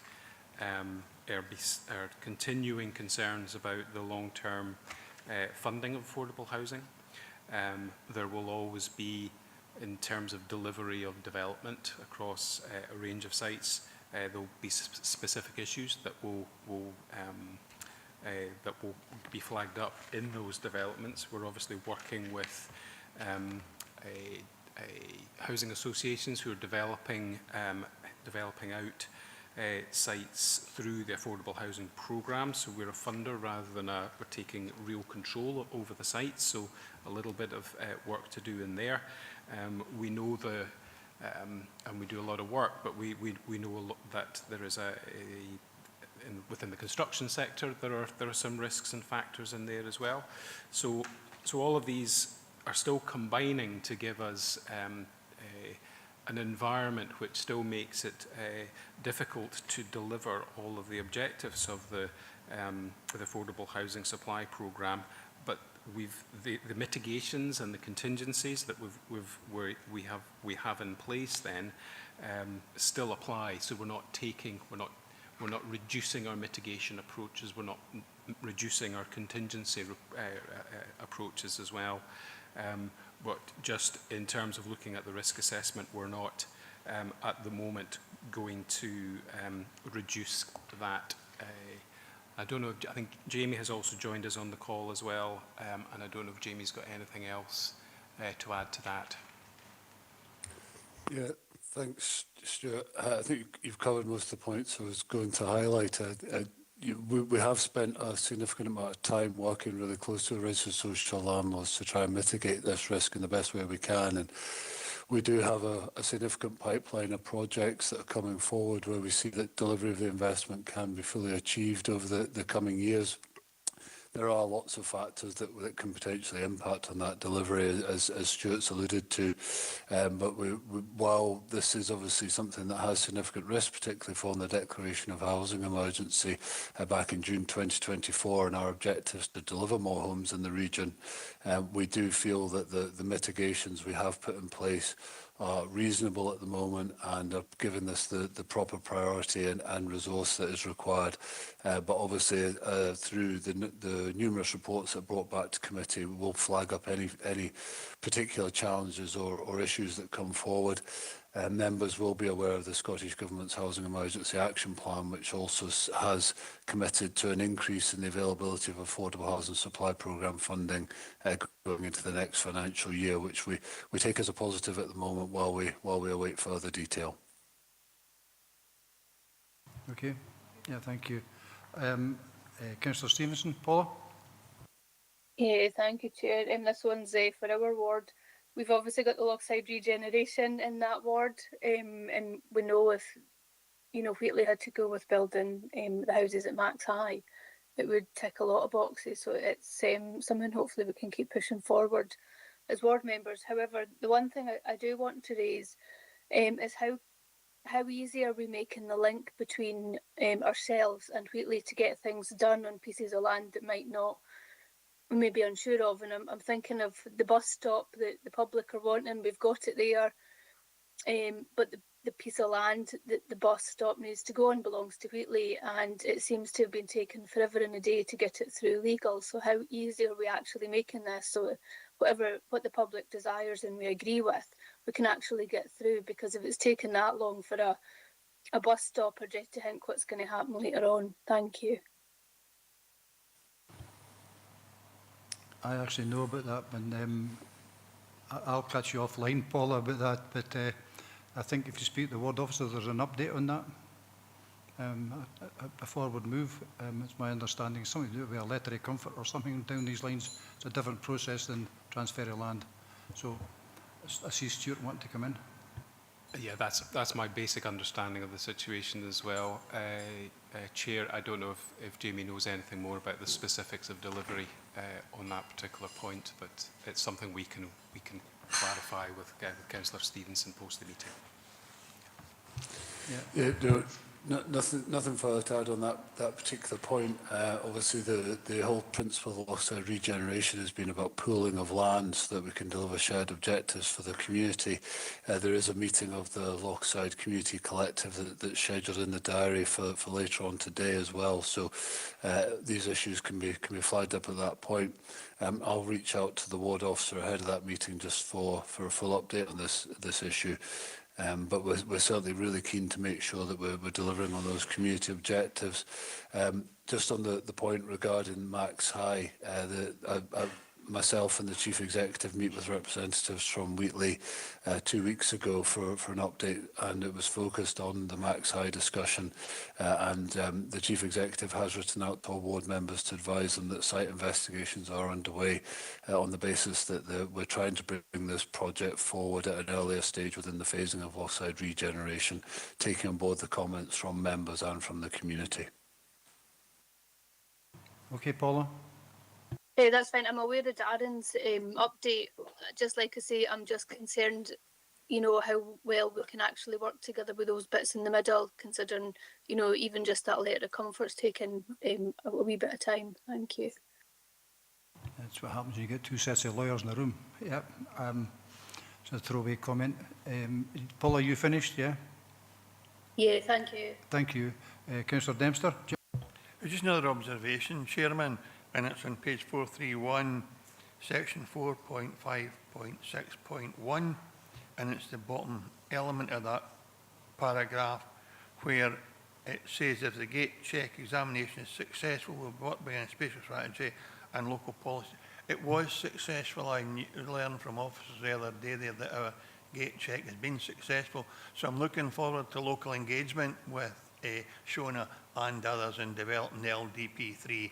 I think we need to get that moving because it's important that we complete that as soon as possible. Thanks. And again, observation only, Chairman. Jim, that was Stuart's update before we started. Yeah. And Stuart actually said that just when we introduced this agenda. I must have been listening. No, it's okay. Right. It's okay. Is there anybody else got any questions for item 16? No. In that case, then we'll move to the recommendations. So are we happy to move the recommendations 2.1 and 2.2? Okay. Okay. Thank you very much. We'll move on to item 17. Yeah. It's a 6-month assessment, facilities, waste and neighbourhood services. Member asked to consider the Head of Service 6-month assessment of the progress on the delivery of the 25 to 26 service plan for facilities, waste and neighbourhood services for the period 1st of April to the 30th of September 2025. Alan Mawson is available to take any questions on the report, along with some other officers if need be. So, Alan, is there anything you want to add at this stage? Just note one error within the paper, Chair, if I could please. It's on page 471, item 46.1. It makes reference to scoping report being prepared to take in the E&I committee. It states the 2nd of November, and obviously it's today, so it should read the 4th. Thanks. Alan, thanks. So we're ready to go to questions?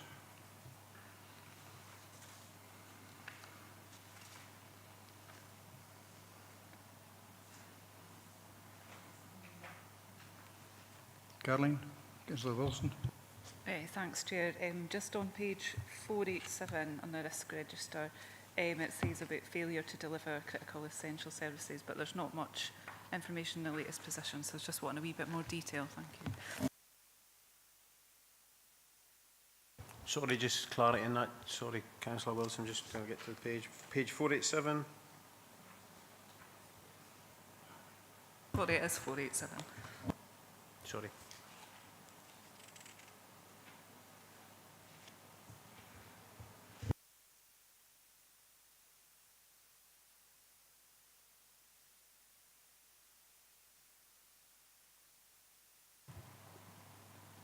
Caroline, have you got it? Yeah, we're waiting for the question.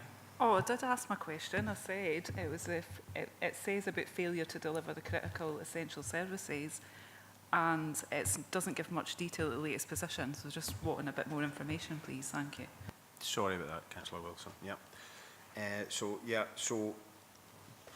the failure to deliver critical set. So basically, this is the same in the mitigation and the contingency mitigations that we've got in there. The latest position is that bringing together the solution centre and integrating the three business continuity plans has been the mitigation that you'll see has actually moved the scale down from the original risk down to the current risk. So they're bringing together them and looking at the continuity plans as a one rather than in isolation has been what it is. Take your point, it could be a bit more latest position within there, but the work that's taken on board and we'll reflect that in the next update. Thank you.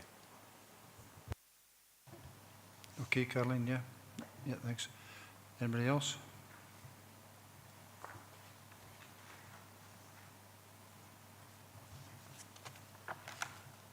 No, I don't see anybody, so I'm going to move to recommendations. So for item 17, are we happy to recommendations 21 and 22?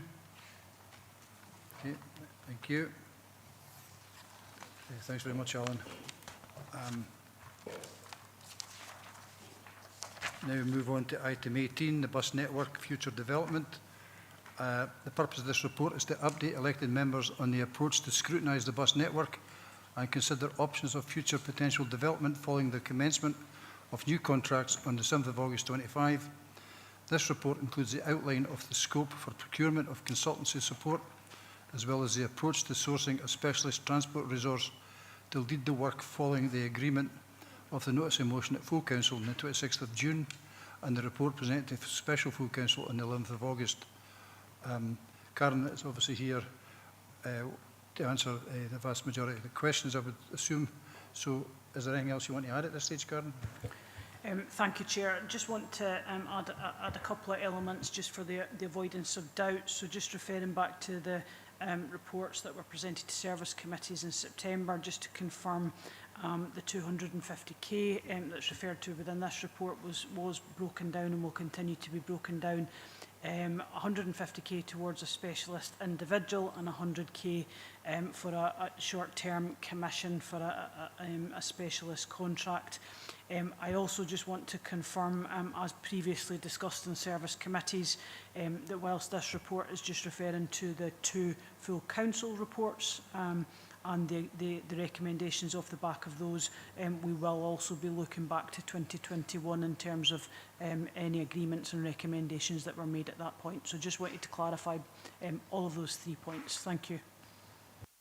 Thank you. So given that, I'm ready to move forward.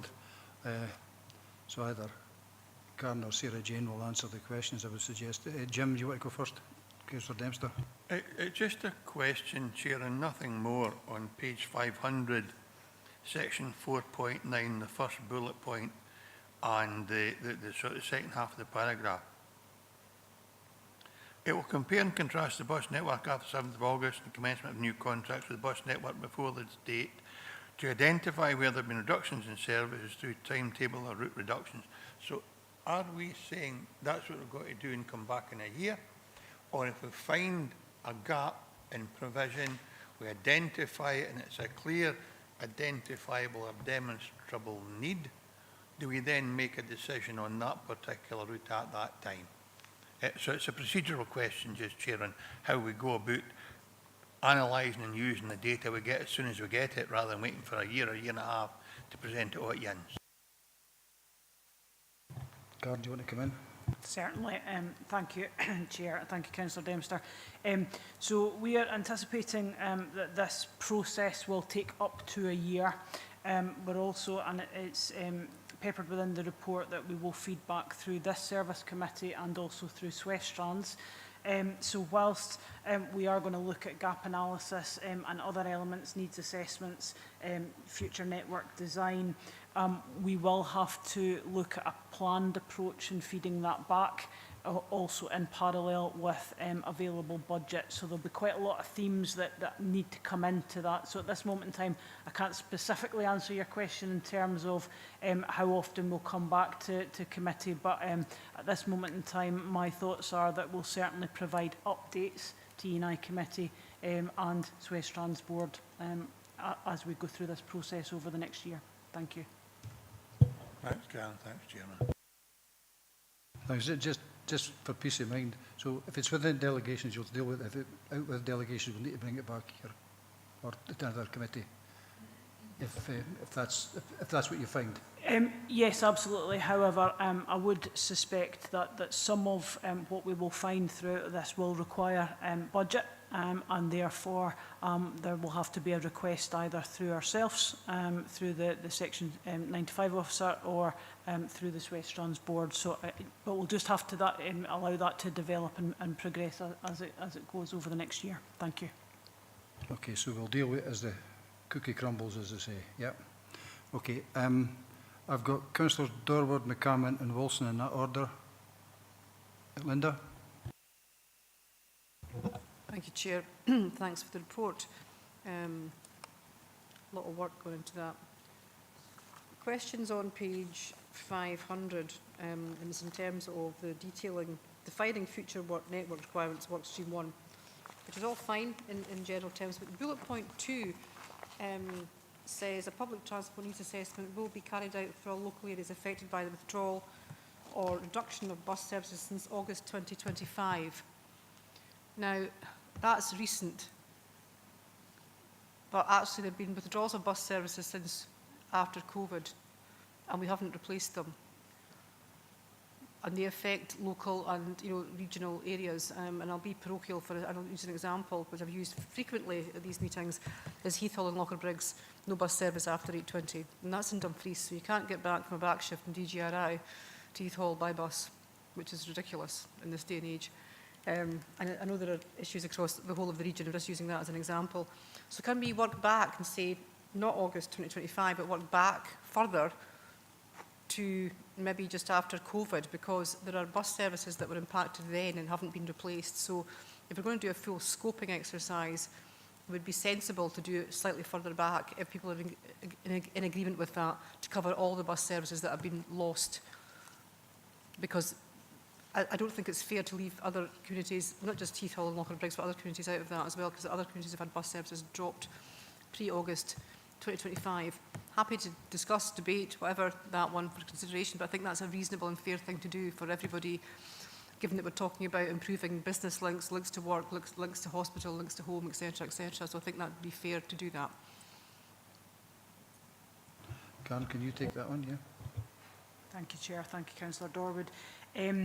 So I guess the scoping exercise that's within this report was specifically driven, excuse the pun, but specifically driven from the updating the contracts awarded in August 2025, just this year. So therefore, the priority was in and around those. However, more than happy to have a look at that as well. Councillor Dorwood, as I said, we will filter back to 2021 and the recommendations at that point. And from memory, some of that information was requested at that time as well. So happy to look at that. Thank you. Okay, Linda. So I take it that would mean we would discuss that with West Strands?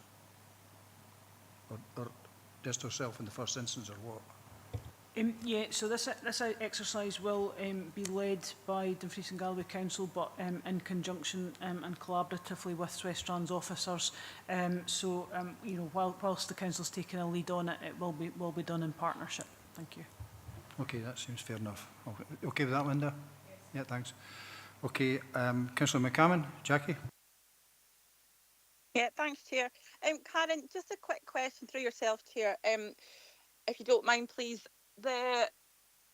So how, within this report, how does, for example, the college runs fit into this? Because I know that there are kids who use certain service buses and networks to get back and forth to college. And recently, Finlay Carton has had a meeting with students who say that because certain services no longer exist, or they're difficult times, they're going to have to give up their college course. So is that part of this report, or is that going to be a separate report or investigation, if you like? Because it's really important, if we're talking about kids giving up college courses, we really need to look at that, not over the course of a year or how the cookie crumbles. We need to do it now. So I just want a wee bit of clarification in case I'm misunderstanding it. Is this report going to cover problems like that? I think that's a fair point, actually. So I think the gist is college transport. Does that fall under our remit or not?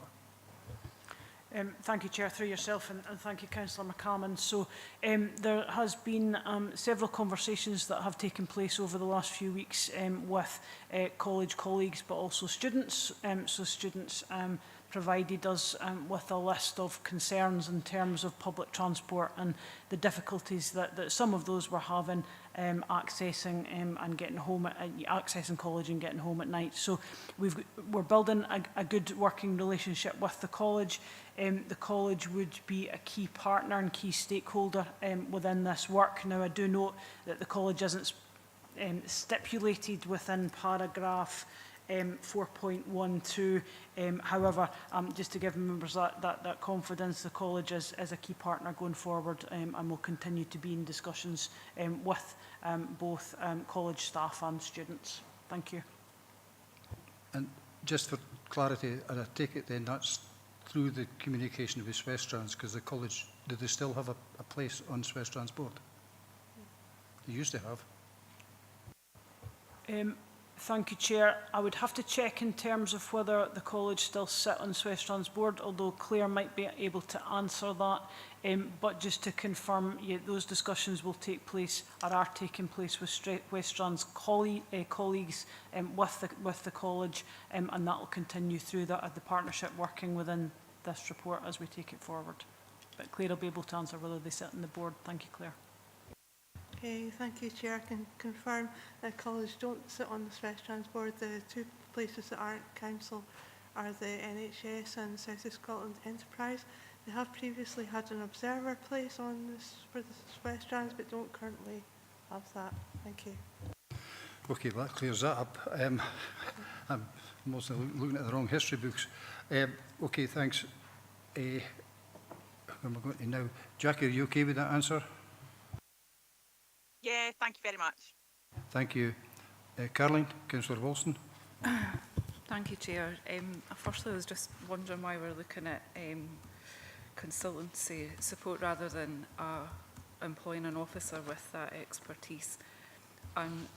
When I moved the motion back in June, I did reference the June 2021 report where there was a clear vision and understanding of viable bus routes that could be created. And so I'm just wondering what the vision is going forward and where we see the bus network in 2030, because Councillor McCameron's just touched on it, but there's loads of issues still with the bus network and kids not being able to get to college or in some instances school, and we are still getting like a number of complaints. Thank you. Can you take that? Thank you, Chair. I'll try.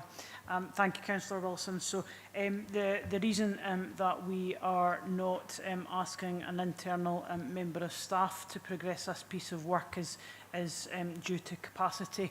And I think I explained that through or within full council in June and again in August. So there is a requirement to bring in a specialist in order to support that work. But that person will work directly with both the council and the Swestrans team to deliver what you see in front of you today, but also dating back to 2021. And then your second question in relation to where do we see transport, in 2030. There's very clear links into the further development there, in terms of national policies, in terms of rurality, etc., that we need to work through. And I'm hoping this process over the next up to 12 months will help us to navigate through that. Thank you. Okay, Caroline, do you want to come back? No, it's just with my first question, I wasn't meaning, I totally appreciate there is capacity issues, so I wasn't meaning employing somebody internal, I just meant employing an officer in general. Thank you. No, that's good. Thanks very much for clearing that up. I think we've got that. Any other questions? Not seeing any. Okay, in that case then we'll move to the recommendations. I'll be happy to agree 2.1 and then agree 2.2. Thank you very much. We'll move on now to agenda item number 19, additional support needs transport update. This report provides elected members with an update on ongoing work to ensure appropriate oversight, control measure and procurement of the additional support needs ASN transportation service are in place, as well as ensuring revenue budget costs are reduced, controlled and are best value. I've got Karen again, Sarah Jane is with us, and Claire Clanahan is also here to answer some questions. Is there anything you want to add at this stage, Karen? Thank you, Chair. Just to confirm, Claire Clanahan is online, and Daniela is here to join us from the Transport team in case there's any detailed operational questions that require answer today. Thank you. Thanks very much. I thought, sorry, what was it Izzy, did you say? Danielle. Danielle, okay. Sorry about that, because I know Claire Clanahan of old, so I didn't recognise you as Claire Clanahan, so forgive me. Right, so we're ready to go. Anybody, any questions on this? Assuming to be. Jim? It's maybe an example, Chairman. Many years ago, I had a child lived a stone's throw from a local school and was transported 30 miles to another school, bypassing 6 primaries to get to the eventual destination for that child. Maybe valid reasons why that should be the case, and I'm not questioning that.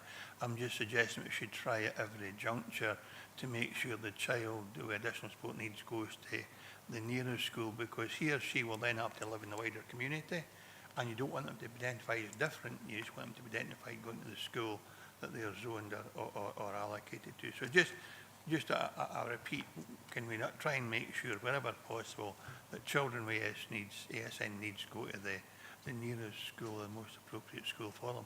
And I suppose another thought is, and I did read in the report that we've been looking at creative ways of people transport, and I wonder if we've thought about community transport, because there are sometimes a community transport bus might not be appropriate to take a whole class to school, but it might be more than sufficient for one child, especially if the driver is PVG accreditation.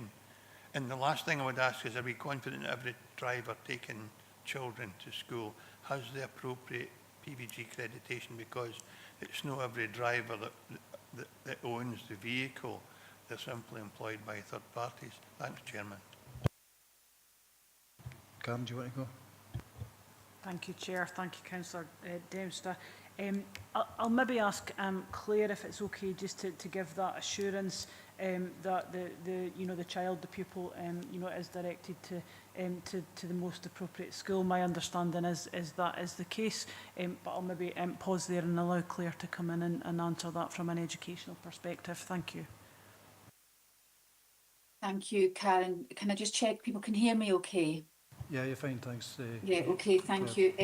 Yeah, I think Councillor Dempster makes a really valid point, and it's always at the top of our agenda to ensure that young people go to school as close to their home address as possible, particularly in light of the transportation issues that we face. So we do note that, Councillor Dempster. I think what we also need to be mindful of is that there's an element of parental choice involved in terms of where parents choose to educate their young people, and parents have got the right to make a parental placing request for any school, and we try to work with parents round about the logistics of that when it comes to transporting young people. But please be assured that we do try as far as possible to make sure that children are educated in the nearest school to their home address. Okay, Karen, do you want to come back? No? Yep, thanks very much, Chair. And Councillor Dempster, just to pick up on your second 2 questions there. First one being in terms of creative ways and discussions with community transport. So that's certainly been looked at and investigated as one of the options through Gordon, Sarah Jane and Daniela and the wider teams. And in relation to PVG, there's an annual request for contractors in relation to PVG, and that will continue, and we'll continue to, I guess, consider and look at that. Thank you. Okay, Jim. Delighted. Thanks, Chairman. Aye. Thanks. Next to speak, Councillor Dashper. Ben. Hi, Chair. Thank you. I'm looking at page 509. At the bottom mentions the travel bursary scheme. I'm just sort of wondering. when was this originally agreed by elected members? Forgive me, but I don't exactly remember when this came in front of us. And it's disappointing to see that only one family took up the offer.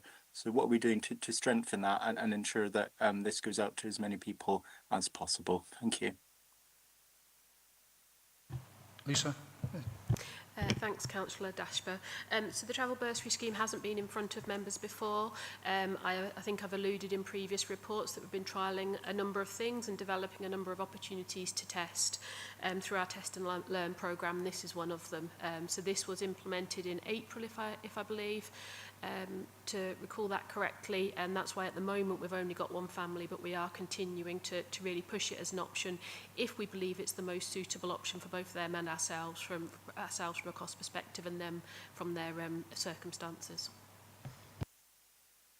Okay, Ben? Okay, thank you. Yeah, and would it be possible for elected members to maybe have sight of the information leaflets, which I mentioned, for example, so that we can communicate this to our constituents? Thanks. Yeah, I'm just saying yes because they're nodding heads at this end, Ben. Okay. We maybe wouldn't want them to just send it to constituents. Hang on a second. I'll let Lisa come back in. Thank you.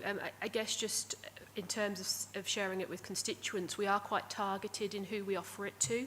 We have to ensure that we feel it's a cost-effective model for ourselves and that it's not going to cost more money than the current transport arrangements, as well as I say, that it meets their requirements. So it's not something I'd want to put out to all constituents because it is only a select few that we consider it to be suitable for. Okay, thank you. So basically it's a targeted pilot. Absolutely. Yeah, okay, so and we'll leave it remaining that way. I think is probably the best way forward at this moment in time. Give it some more time. When would you expect that to come back to committee again? Another 6 months or next term or next year or what? Yeah, I suggest we provide an overview for it as part of the update report that this refers to, which I think we've suggested would come after, I can't remember if it's Easter or February half term, but yeah, we'll include it as part of the ongoing reports around this. Okay, thanks. Linda, do you want back in? No? No, it's okay. I haven't asked the question yet. No, I'm just asking, do you want to come back in? Do you want to come in, sorry, yeah? Yeah, come in. I meant back because you were in earlier, that's what I mean by back, okay. Yeah. No, not in this agenda item, but I'll come in if that's okay. That makes so my question's from page 507, 4.6 and 4.7. A chance to find it. I think I'm on the right bit this time. So 4.6 just talks about the overspend that we have in ASN transport.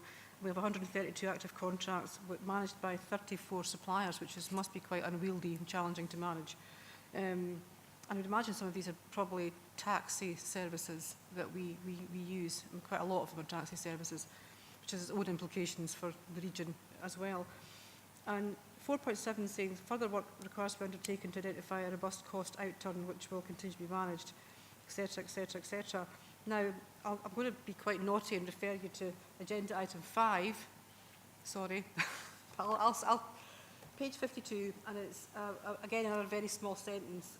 4.49, it talks about one Citroen Berlingo has been purchased for ASN.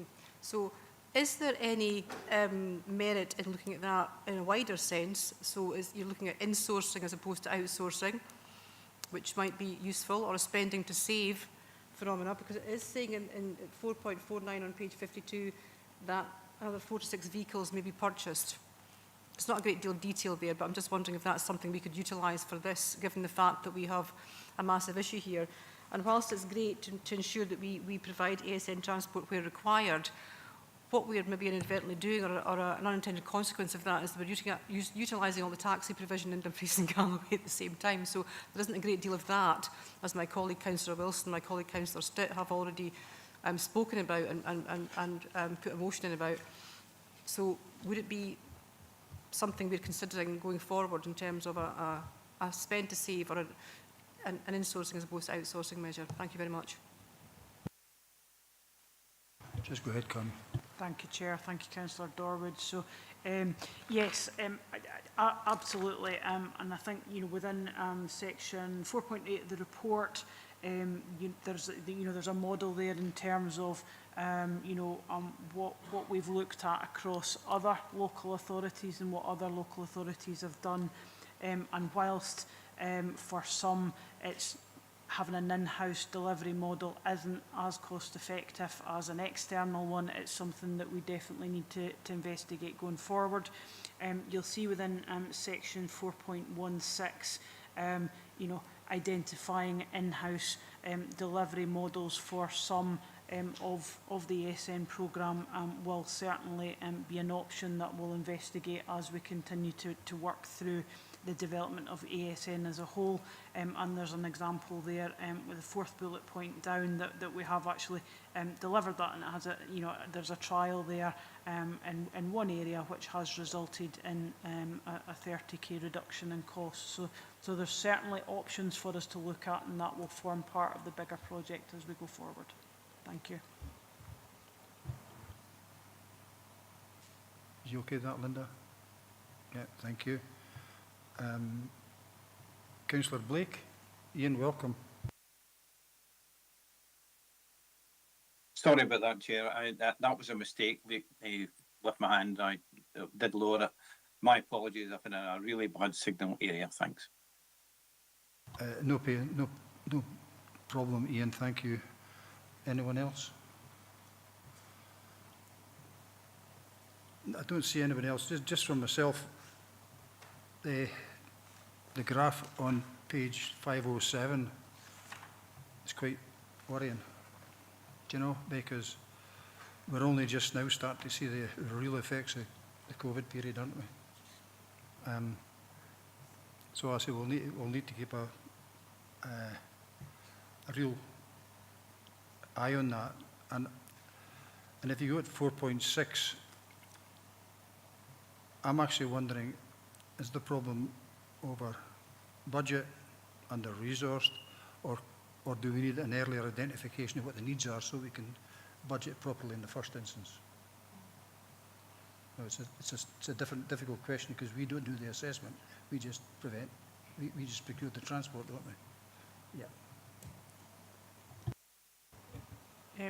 Thank you, Chair. I think a couple of points there from me. So the graph on page 507, that shows a steady increase, and members will note that in paragraph 4.5, at this current time, there is 295 pupils are part of the ASN transport. Now, we do anticipate that will change as the educational or academic year progresses, so we'll continue to keep a close eye on that one. In terms of 4.6 and indeed the wider report, I think there's a real need for services to collaboratively ensure that we've got a firm and firm position in terms of where the ASN travel project or service is at the moment, and we need that assurance that we've got the processes in place in order to tell us that detail and that it's it's effective and efficient. And until we have that I guess baseline detail, we won't know what the solution is going forward in terms of additional resources, financial or otherwise. So we need to work through that process first.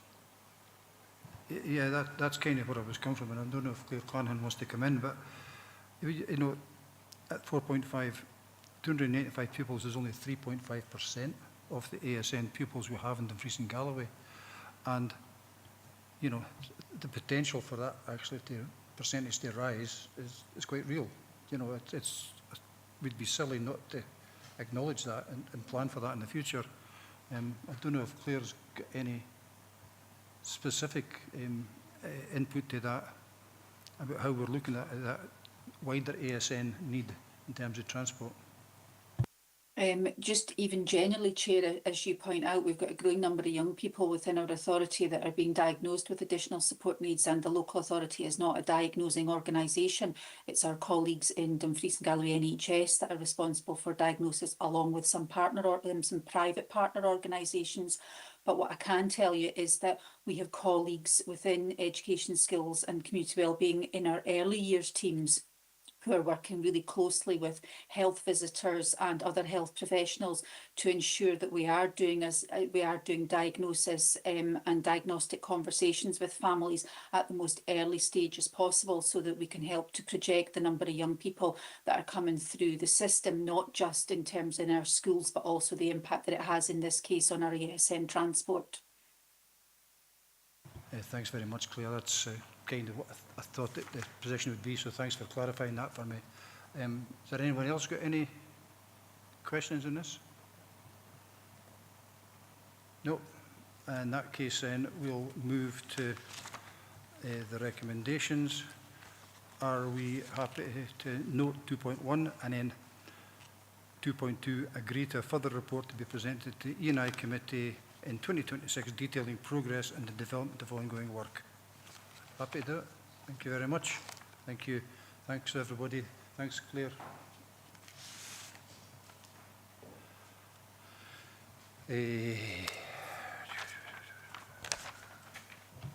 Let's move on now to agenda item number 20, the Dumfries Conservation Area Regeneration Scheme update report.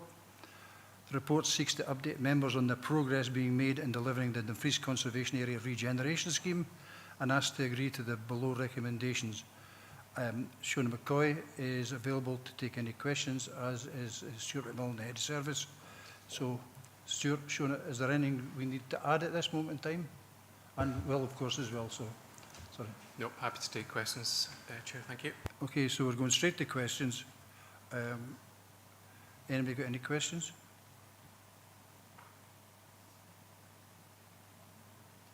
Linda, Councillor Dorward. Thank you, Chair. Thanks for the report. Really interesting. And a couple of questions, if that's okay. Page 514 and 515 looks at the current project. So 8 English Street specifically has been taken out of the process because of a lack of commitment, shall we say, in general terms.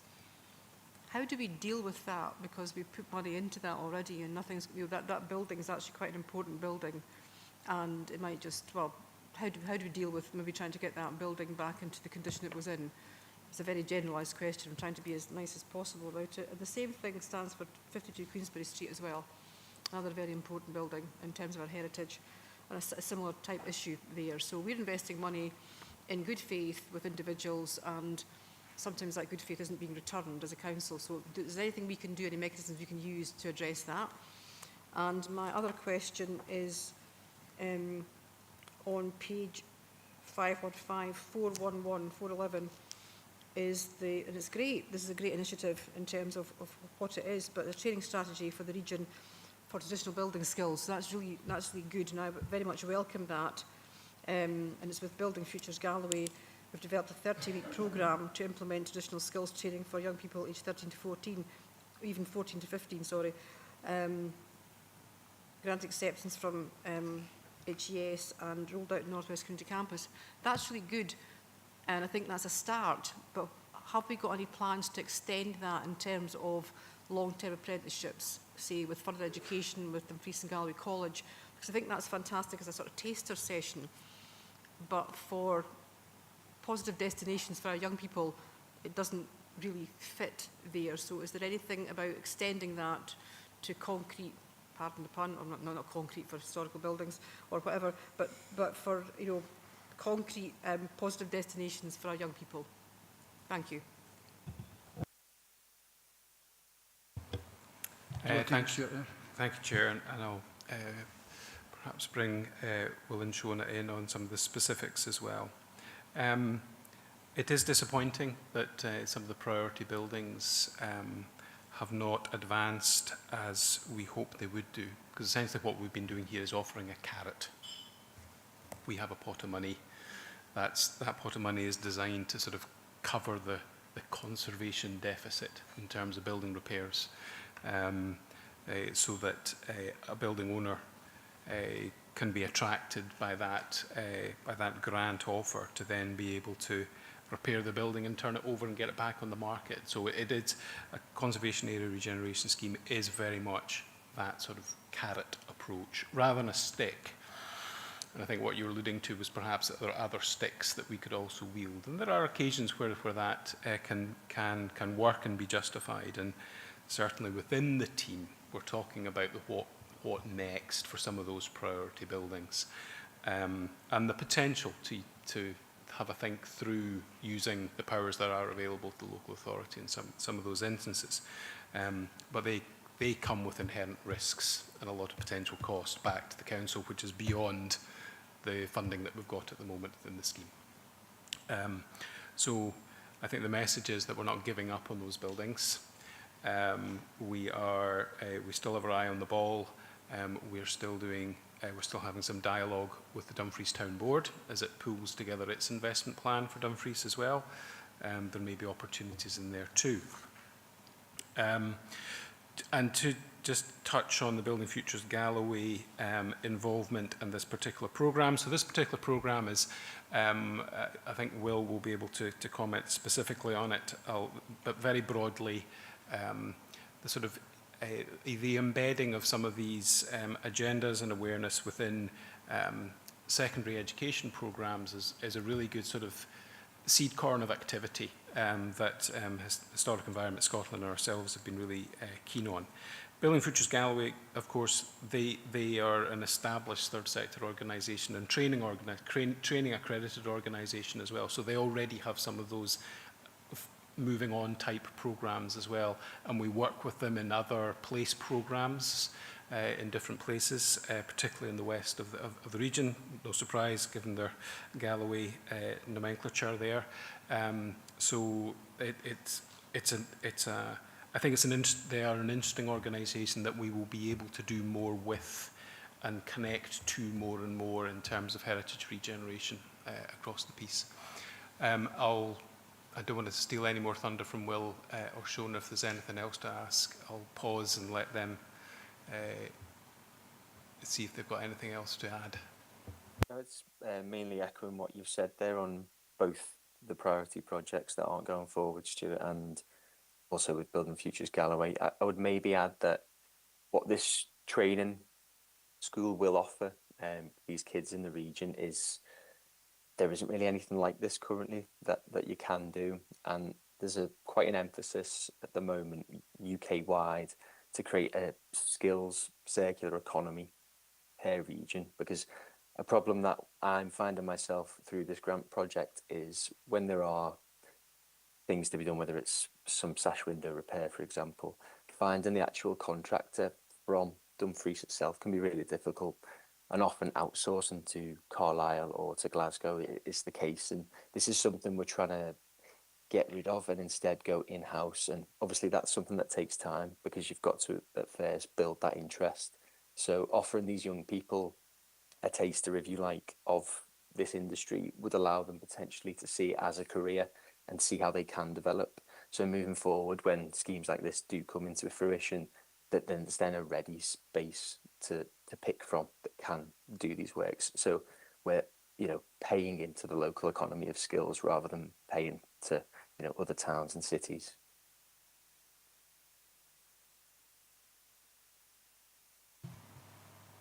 Shona, do you want anything at all? No, just Will.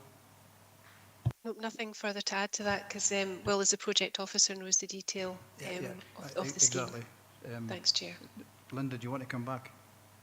Thanks, Chair. Thanks for those answers, and I appreciate this is an embryonic project with North West Community Campus. But you said yourself that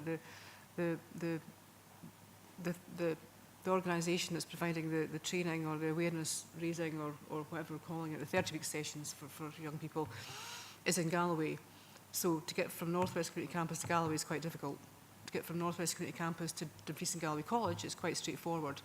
And I'm thinking way ahead here. I'm just thinking about, and what you said there as well, Will, is you want people to be invested in the community and people to be able to use their skills. So circular economy, fantastic ideas. So that's why I'm asking, is this going to have a little bit more thought put into it in terms of future-proofing for our young people? Because I was down in York. Now I'm going a bit too ambitious here. York Minster have got their own apprenticeships there for young people in terms of continually improving that fantastic building, which will never be finished. It's always, you know, and they have young people in there. They've got an academy which is actually famous across the world for doing what it's doing. It's actually establishing traditional skills so that they can take part in their own economy as well. So I'm not suggesting we do something like that, which is massive, but we could do something more potentially than we're doing. If we have the ambition to start it off, I think we need to have the ability to look at the long-term future for some of these young people who might be interested in that, but after 30 weeks, what do they do? So that's what I'm asking about.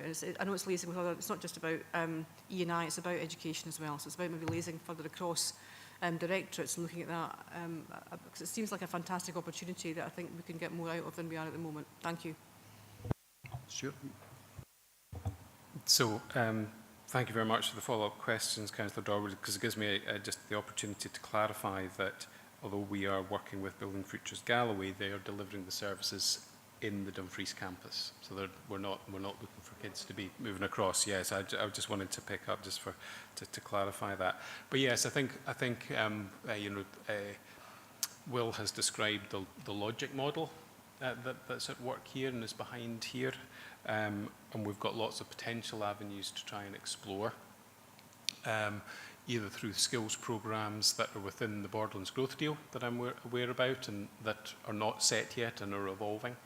And indeed across the Regional Economic Partnership, there is a definite interest in the skills agenda and in heritage skills in the construction sector, because the construction sector is one of the key sectors for training and development that both the REP and the Borderlands Growth Deal are interested in. And given the fact that we're dealing with so many listed buildings, listed properties, Councillor Dempster was making that point earlier on in other reports, etc. There is a significant demand for maintenance contractors and refurbishment within the built stock, particularly if we're refurbishing it for modern insulation requirements, etc. So we see it as a key part of our growth of that local skills cohort within the construction sector. So it's about bending some of the programmes that we have available to us. But I think take it as an assurance that that's very much in the sights of a number of different programmes at the moment. Okay, Linda. Councillor Hagman, Katie. Thanks, Chair. It's just really a comment on the back of the last question there, and it's in regards to the Building Futures Galloway. I just want to put on record, this is an incredible organisation. I've had the privilege to watch this grow. I think it came about in about 2021, I think, and there is a lot of information online. I think it's really wonderful to see a really fantastic project developing from Whithorn in Galloway and actually extend across the region. And there's a huge amount of learning, I think, that has been done. And I would just say the partnership, I think, with the Douglas Stewart High School has been really successful. So to take that learning and actually take that into Dumfries, all the good ideas don't always have to come from Dumfries South. They can actually come from the outside and into Dumfries. So I just really want to put out a shout out for the really positive opportunity that's here, and perhaps maybe as an action from the committee, further details could be shared from Building Futures Galloway, because they do have a quite extensive website. They've got a Facebook page, and they're really fantastic at celebrating the young people and the training opportunities that they've provided. Thank you. Thanks, Katie. I think that's a statement rather than a question in there. I'm looking at Stuart. I think we can certainly take that as an action. What you're saying there is that latter part of what you were saying there about yes, please, sharing that information. It yeah. is. Okay. Yep, absolutely. And a okay. statement, no question. Thank you. Yeah, thanks very much. Anyone else? No. In that case, then we'll move to recommendations. Happy to agree 2.1 to agree the extension of the Dumfries cars to the 1st of September 2027. Agreed. 2.2 to agree to extend the grant to 11 to 17 English Street. I'm pleased to say it's up to a maximum of 200,000. It's not a budget of 200,000, and we would expect that to be managed accordingly. So And then 2.3, to note the progress that continues to be made in delivering the Dumfries Conservation Area Regeneration Scheme. Happy to agree to and then note 3? Okay. Thanks very much, everybody. Thanks, Stuart. Thanks, everybody else. Thanks, Will. Move on to item number 21, developing a regional good food nation plan for Dumfries and Galloway. The Council is committed to the creation of a good food nation plan for the region as required under the Good Food Nation Scotland Act 2022, which is to be aligned with the outcomes outlined in the Scottish Government's draft National Good Food Nation Plan. I think we'll need to find a shorter name for that as we go on. And I'm just looking here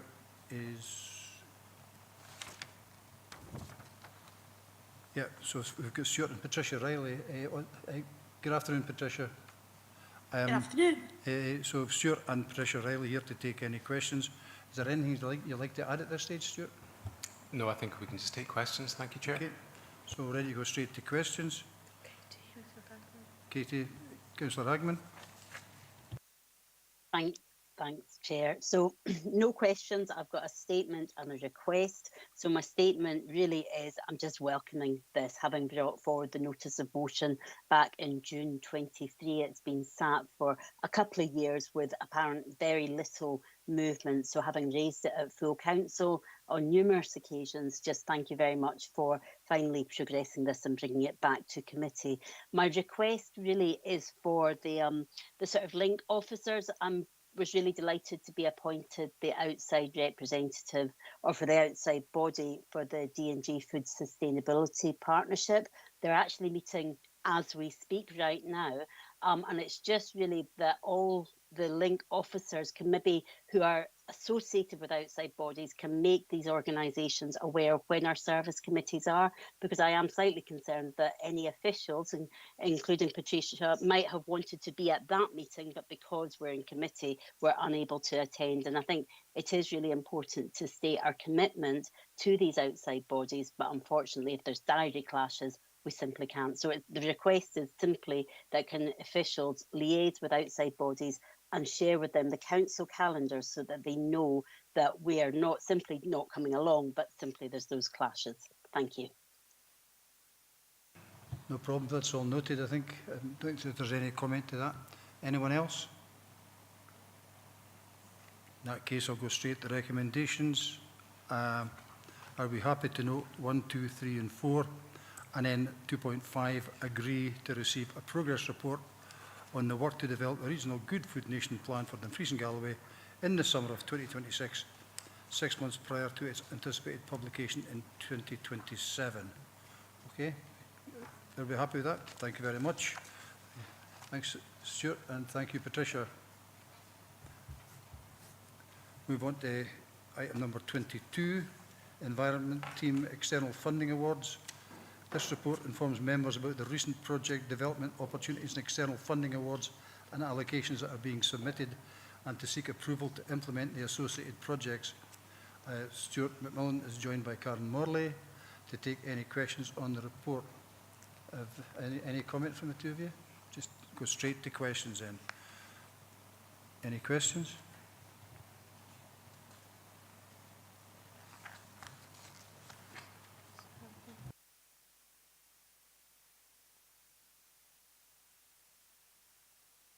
Sorry, Councillor Hagman, Katie.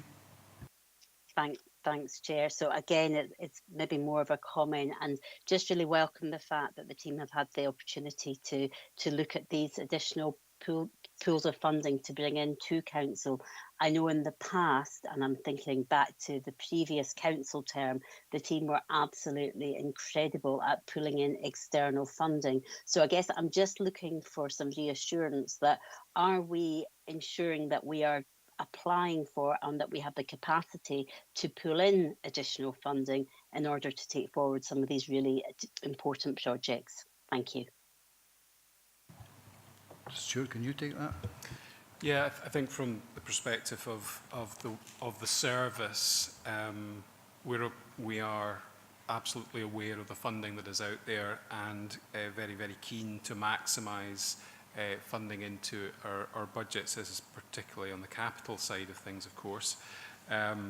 But in leading the service, we're also, you know, I'm very, very conscious of, on occasions, that the capacity of the teams, etc., to stretch themselves into new areas of work and to manage some of that resource as well. So it is a balance, but where things have been long set and long standing ambitions and policy objectives of the service, we absolutely pursue every available funding stream to be able to lever in the ability for us to do that. And where we have capacity issues, we start those dialogues with external stakeholders and partners, etc., who might be able to work with us and deliver for us. And I would say that the work of Karen and our colleagues in the environment team, they have been fantastic about doing that. And you'll notice in the report, there's reference particularly here to Galloway and Southern Area Biosphere as a key partner for delivery of these particular agreements. So, so that's the nature, I think, of how we now deal with delivery of some of these things. And the core team within the Environment Service are very much aware of the way in which they need to work and to be able to attract that external funding. Okay, Katie. Yeah, no, that's helpful. Thank you. Thank you. I'm just wondering how we can easily inform members of any opportunities, should we say, or any advancements, if we want to call them, rather than wait for a committee report, because committee reports or committee agendas are full enough as they are. But I'm wondering if there's some sort of mechanism within the department where we can keep people up to speed. Well, I think yes, I agree, Chair. We can have a think about that, just so that members are a little bit more aware of what that funding landscape is.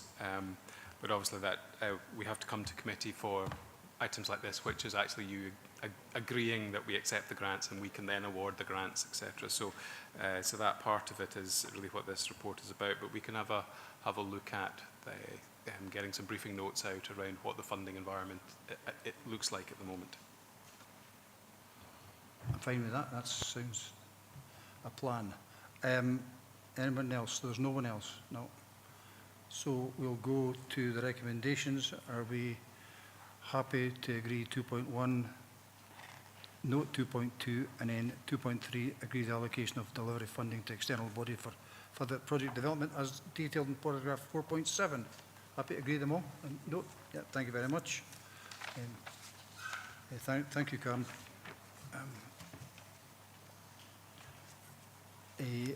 On to item number 23, Roads Maintenance Review, Annual Status and Options Report. The report provides elected members with a summary of the annual status of the road infrastructure assets in terms of size, value and condition. The report also provides a number of investment options for road assets for consideration. Karen Brownlee is here and Stuart Cavan are available to take any questions on the report. Karen, have you any update, or are you happy to go to questions? Thank you, Chair. Happy to go to questions. Thank you very much. So I'm throwing open to questions. Councillor Thompson. Yes, thanks, Chair. It's just on the part of the report, I think it's 4.20, where it indicates the change or the uplift to the footways programme, which I welcome, but it's really to get an assurance about the, will that include additional works and locations for dropped curbs to improve accessibility?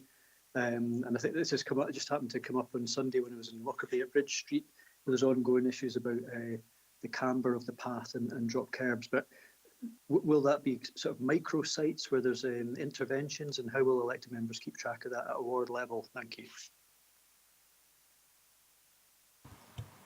Thank you, Councillor Thompson, and through you, Chair.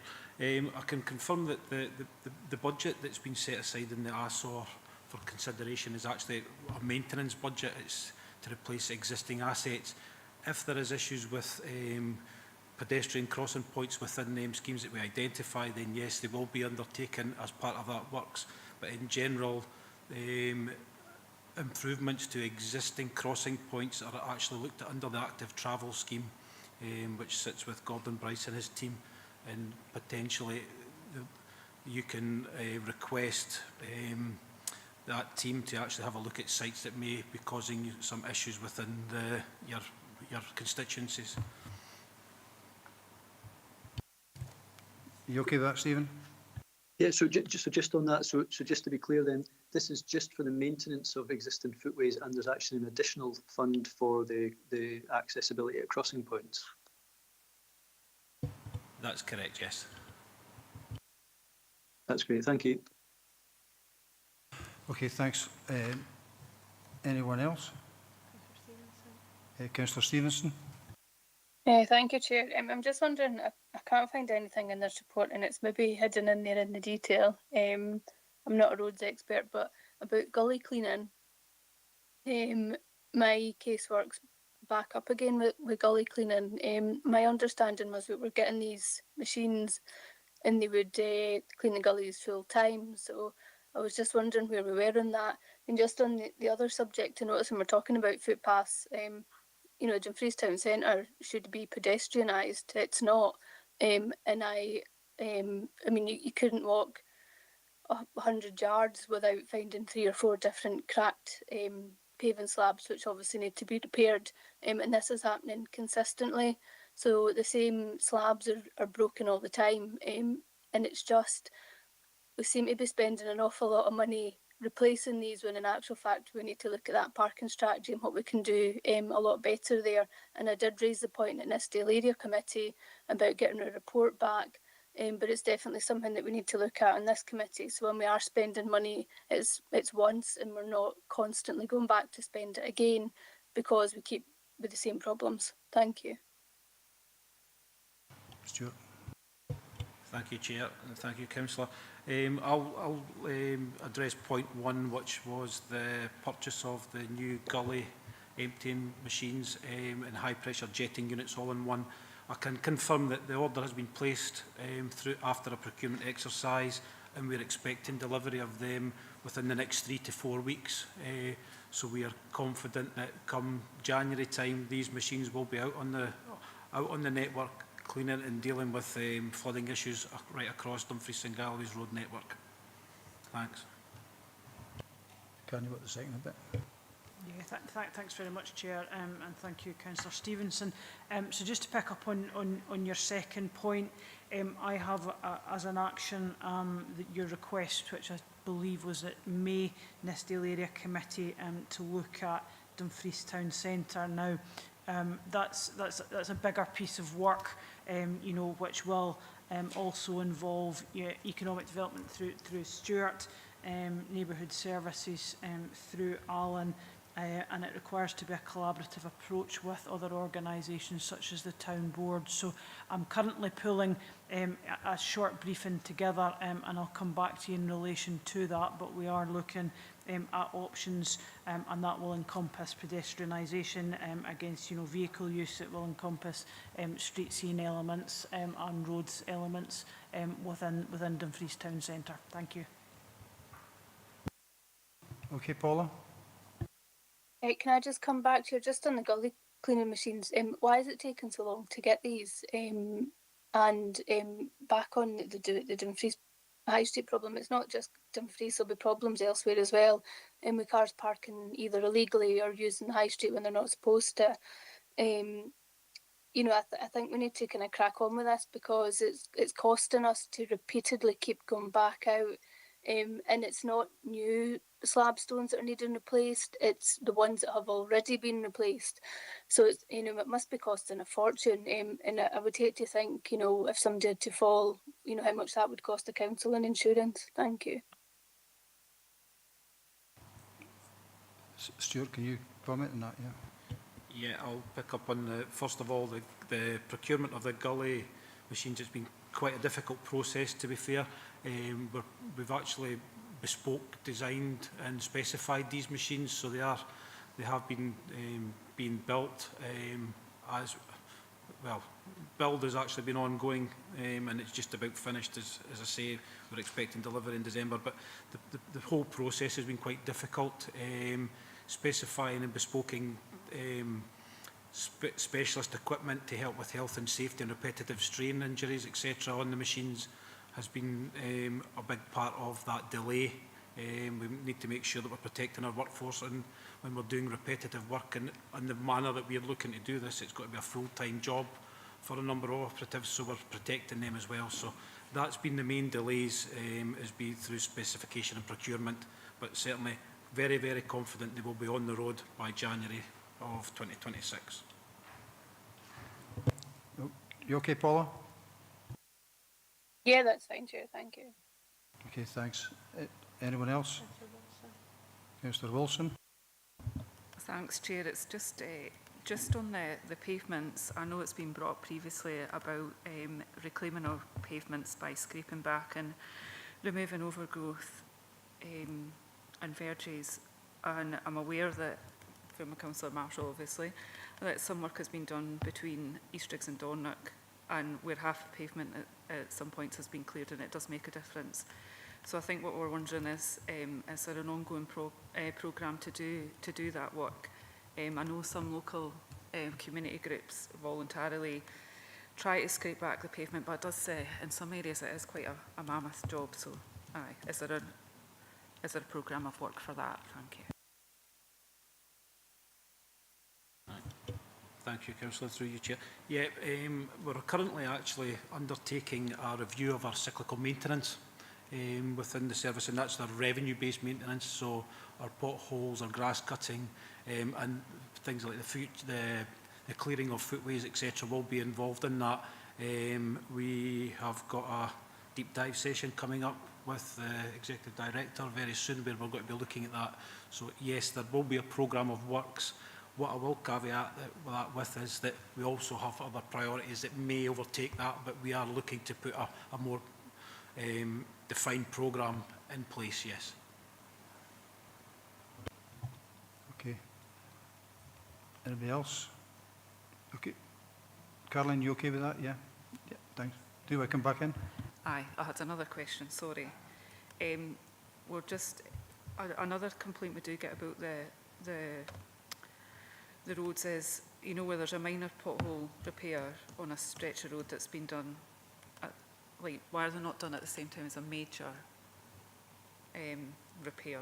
Do you know what I mean? Sometimes there's a major repair done, but there's a tiny wee pothole and it's left. And I think the public do get quite annoyed about that. So just, that.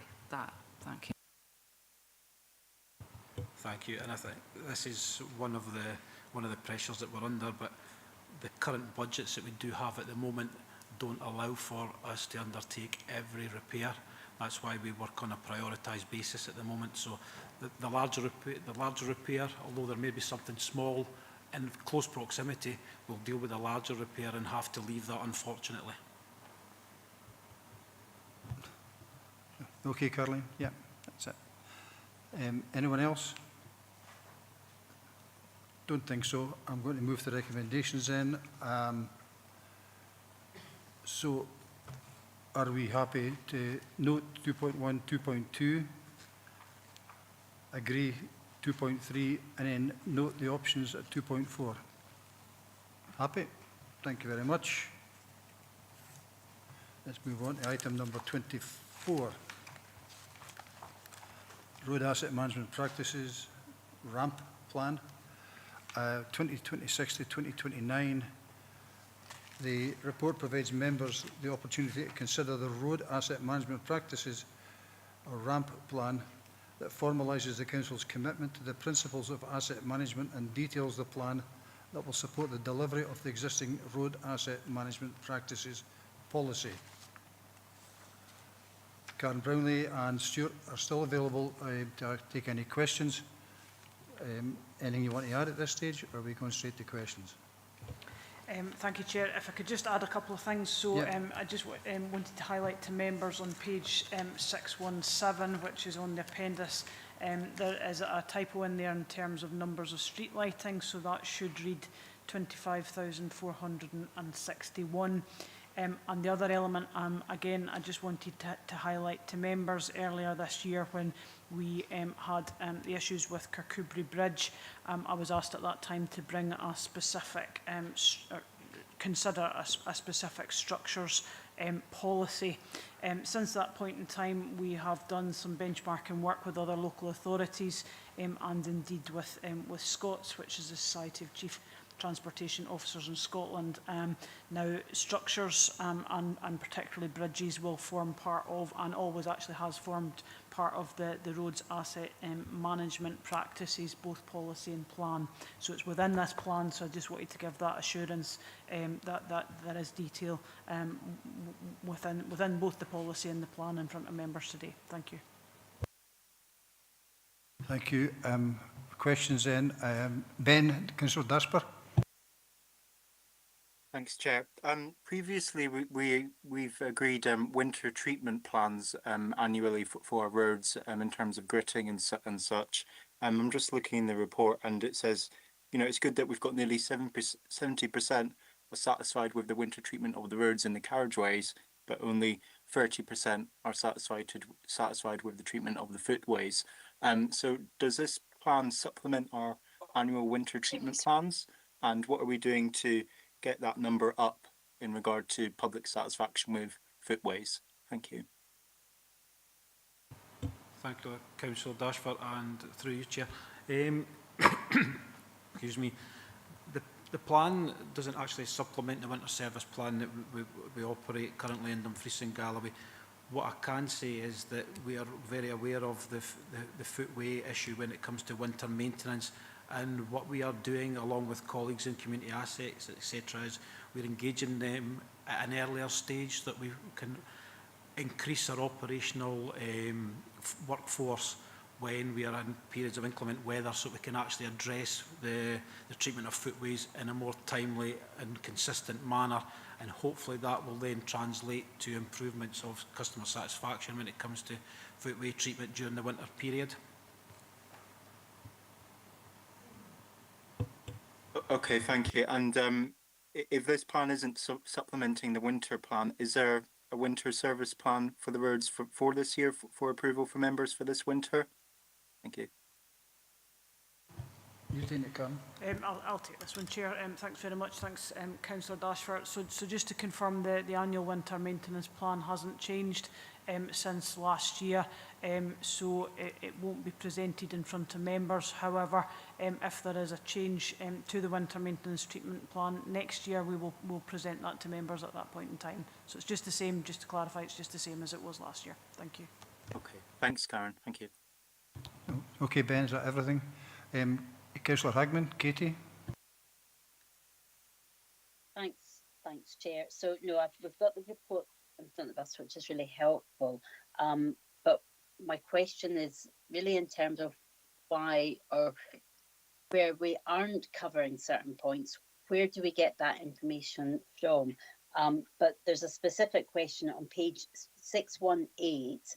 It says there's a number of road assets that are owned by the council, but not the responsibility, but are the responsibility of other council departments, therefore not covered. And I'm just wondering, private car parks, absolutely appreciate we wouldn't cover that, but library car parks, why do we not have the responsibility for the library car parks if they are in fact council car parks? And just in terms of the other points, there's the public rights of way, and then there's further on the next page, private roads, trunk roads, motorways, fine. But the ones that I'm interested in more are the core paths and the council-owned bridges and the public rights of way. Can we maybe get, as an action from this committee, just an indication of where do these assets sit and how can we have oversight of them? I'm just so aware that we have statutory responsibilities in some of these areas, like the public rights of way, like the core paths, and we've not seen anything in front of the committee. So I appreciate that's not for this report, but as a supplementary request beyond this, can we actually get a little bit of information following the committee? But my question does remain in terms of the library car park. Why do we not include those as part of this report? Thank you. Thank you, Chair. Thank you for your question, Councillor Hagman. What I can confirm is that the asset that the road service actually look after is all assets that are, form part of the list of public roads. Library, car parks, etc. don't sit within the list of public highways, although they are a council asset. They are not part of the list of public roads, so therefore we do not maintain them. And that has been the position since the list of public highways was brought into consideration with the Road Scotland Act in 1984. We do undertake maintenance on some of these assets for other departments, but as it stands, that is paid for through other departments and other funding sources and not the revenue budget of the road service. Okay, Katie, yeah. I'm not exactly clear on that because I heard that we own the assets, we will do the repairs, but we're not responsible for the repairs and we won't pay for the repairs, but other people will, but we will do it. I'm slightly confused by that, but maybe that's my own understanding. I'll maybe have another read of it all. Thank you. Can's got to come in, but if I'm picking it up rightly, it's those other areas fall under the lead tenant arrangements for that property. And if I pick Stuart up right, sometimes those other departments ask roads to actually do that for them. But I'll let Karen come in just to confirm. I think that was my understanding, is what Stuart said. Thank you, Chair. And I think you've just said what I was going to say. So the other assets that aren't aligned to specifically the road service under the Road Scotland Act are aligned to the property management asset strategy and plan that we brought earlier to members earlier on the agenda. So they form part of the wider council assets, you know, land, car parks, buildings, etc., and are assigned to the specific lead tenants. So whether that's leisure and sport or whether that's libraries, and they have those services have the individual responsibilities. So in essence, the two plans that you've got in front of you today cover all council assets. Thank you. Okay, Katie. Yeah, no, thanks for that clarification. Okay, I've still two speakers to go then. Councillor Dempster first and Councillor Thompson. Jim? Thanks, Chairman. And again, the first question is a daft laddie one. On page 609, section 4.3, the policy guides the management of council roads assets to ensure that assets continue to deliver a service to the community at an agreed level of service. Who agrees it? Because I've a lot of communities that are not happy with the level of service we're providing as far as the roads goes. And I think one of the points I'll make to you, Chairman, is we get a weekly road report, which is comprehensive, but then it will say, for example, one particular aspect is ongoing. But when that continues for months on end, it's not really helpful because we can't share updates with our communities. We don't understand because we're not told when likely resolutions are to be achieved. And I think we should be getting a clear plan on when we have ongoing long-term defects. It should be shared with all members, but especially ward members, about what we're doing, when we're doing it, and how we're going to do it. And currently, we get the road report, and I think as a throwaway line, sometimes we'll get a report saying road sign maintenance, which we'll maybe look at and record the defect, but then we don't go and fix it. But I'll talk about that another day. Just observation, maybe, Chairman, but a wee bit helpful advice would be useful. Stuart, can you take this, yeah? Or Karen? Stuart, yeah. Thank you, Councillor Dempster, for your question. With regards to the weekly road report, I do share your frustrations with that because sometimes it isn't getting updated or we are overrunning in schemes. What we're currently doing is we're looking at a new defect reporting system that you may be aware of, and we're hoping to bring that to members, a members seminar in February, where you will get better updated communications through a website portal that will be able to update you on planned maintenance and reactive maintenance that we're going to be undertaking. So we're looking to improve that communication side of things from what we provide as a service to yourself as members, but also to the communities as well. So we're looking at that as part of the phase 2 of the roads improvement side of things.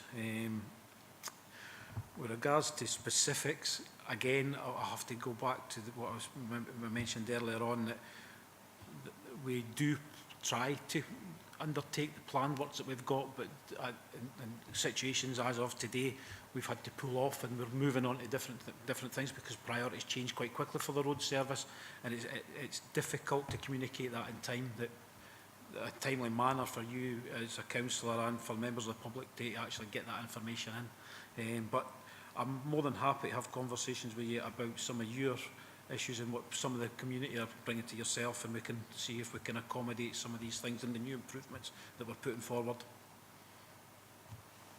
That's fine, Chairman. Thank you. Thanks, That's it. Stuart. Thanks. Work in progress, Jim. It's a work in progress. Yes, we're getting there. Life's a work in progress. Well, life's a work in some progress. shorter life progress left than others. Absolutely. Councillor Thompson Stephen.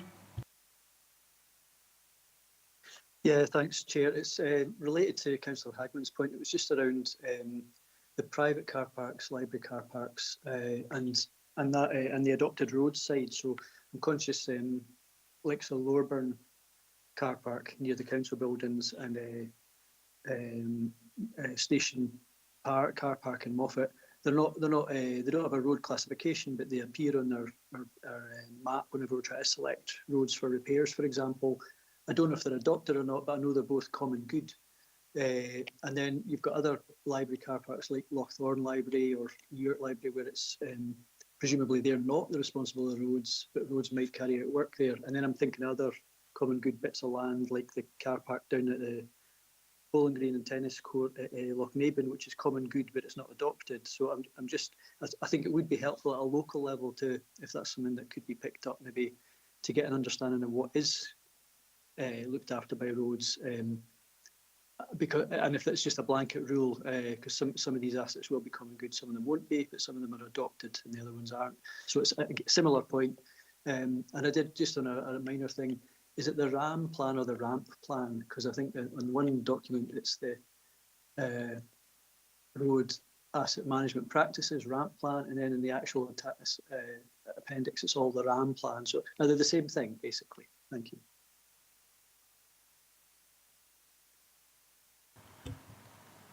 Councillor Thompson, thank you. With regards to car parks, a lot of this information is historical, and part of the decriminalised parking that we're looking at within the service is actually identifying car parks that are being utilised by members of the public, and also trying to identify car parks that should potentially fall under the list of public roads and be identified as such for maintenance. With regards to the likes of Lochthorn and the Ewart Library, they're specific car parks for specific buildings, so they probably won't feature on any future public list of public roads or list of public car parks going forward. They won't be covered by any of the car parking orders as such, because they are for specific buildings.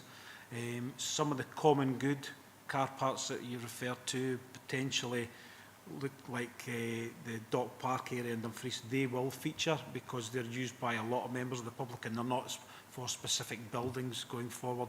But we've got in the region of about 130 or 140 car parks across the region that we're looking at the moment and identifying what will fall under the public realm type asset and what actually will still sit with lead occupiers and specific services. You okay with that, Stephen? Yeah, no, so it's a bit of a work in progress, but I appreciate that. So, and just another minor thing, it doesn't reference private car parks. And I was struggling to think of, and it'd be welcome just sort of if there's an example, but I thought all of our car parks were effectively public, but if there's private ones that we have, which ones are they? Thank you. Thank you, Councillor Thompson. Well, I'm sitting I'm sitting here at the council building today, and there's a section of car park that I would maybe refer to as being a private car park. It's not actually open to the public any longer. Although the public do use it, it is actually the area around the main HQ here, where we've changed a lot of the car park into EV specifically. The section beyond the barrier towards Newell Terrace is open to the public all day, every day, but the main section here is actually seen as being more of a private car park for Council HQ and any visitors to Council HQ. That's one of the examples that I can think of at the moment. I've just missed a point from you before as well. It was around the naming of the road asset management. It's the Road Asset Management and Practices Plan. So it is actually the ramp plan, not the ramp. Sorry, and that's a typo. Right, thanks for that. So it's maybe need a sort of a search and replace then in the document that's attached. But yeah, I'm just thinking of the council car park in front of HQ, and during the day, yes, I would say that's predominantly used by council related business. But at night, I would say that there's quite a few would be parking there to get their takeaways from the various places. So I just always thought it was a public. If it's council, it's pretty much public. So, but thanks for putting me right. Does that mean we'll be not allowed to park there to pick up our Chinese takeaways? I don't think there needs any comment, Stephen. That's fine. I remember when we actually tarred the building round about here, the roads team got pelters for it, and it was nothing to do with them. So anyway, let's move on. The one thing I was just, out of what you've said there, Stephen, and what Stuart has said, all the way through the appendix, so it's got ramp plan. Are we still in the position where we can change that to ramp plan? Yep. If you can do that, Stuart, as an action, that would be perfect. Anybody else? No. In that case, then we'll move to the recommendations. Are we asked to approve the Road Asset Management Practices Plan for 26-29, detailed within the appendix of the report? Right. Are you approving? Thank you. That brings the ordinary business to a conclusion, because I've no other business deemed urgent due for a decision today.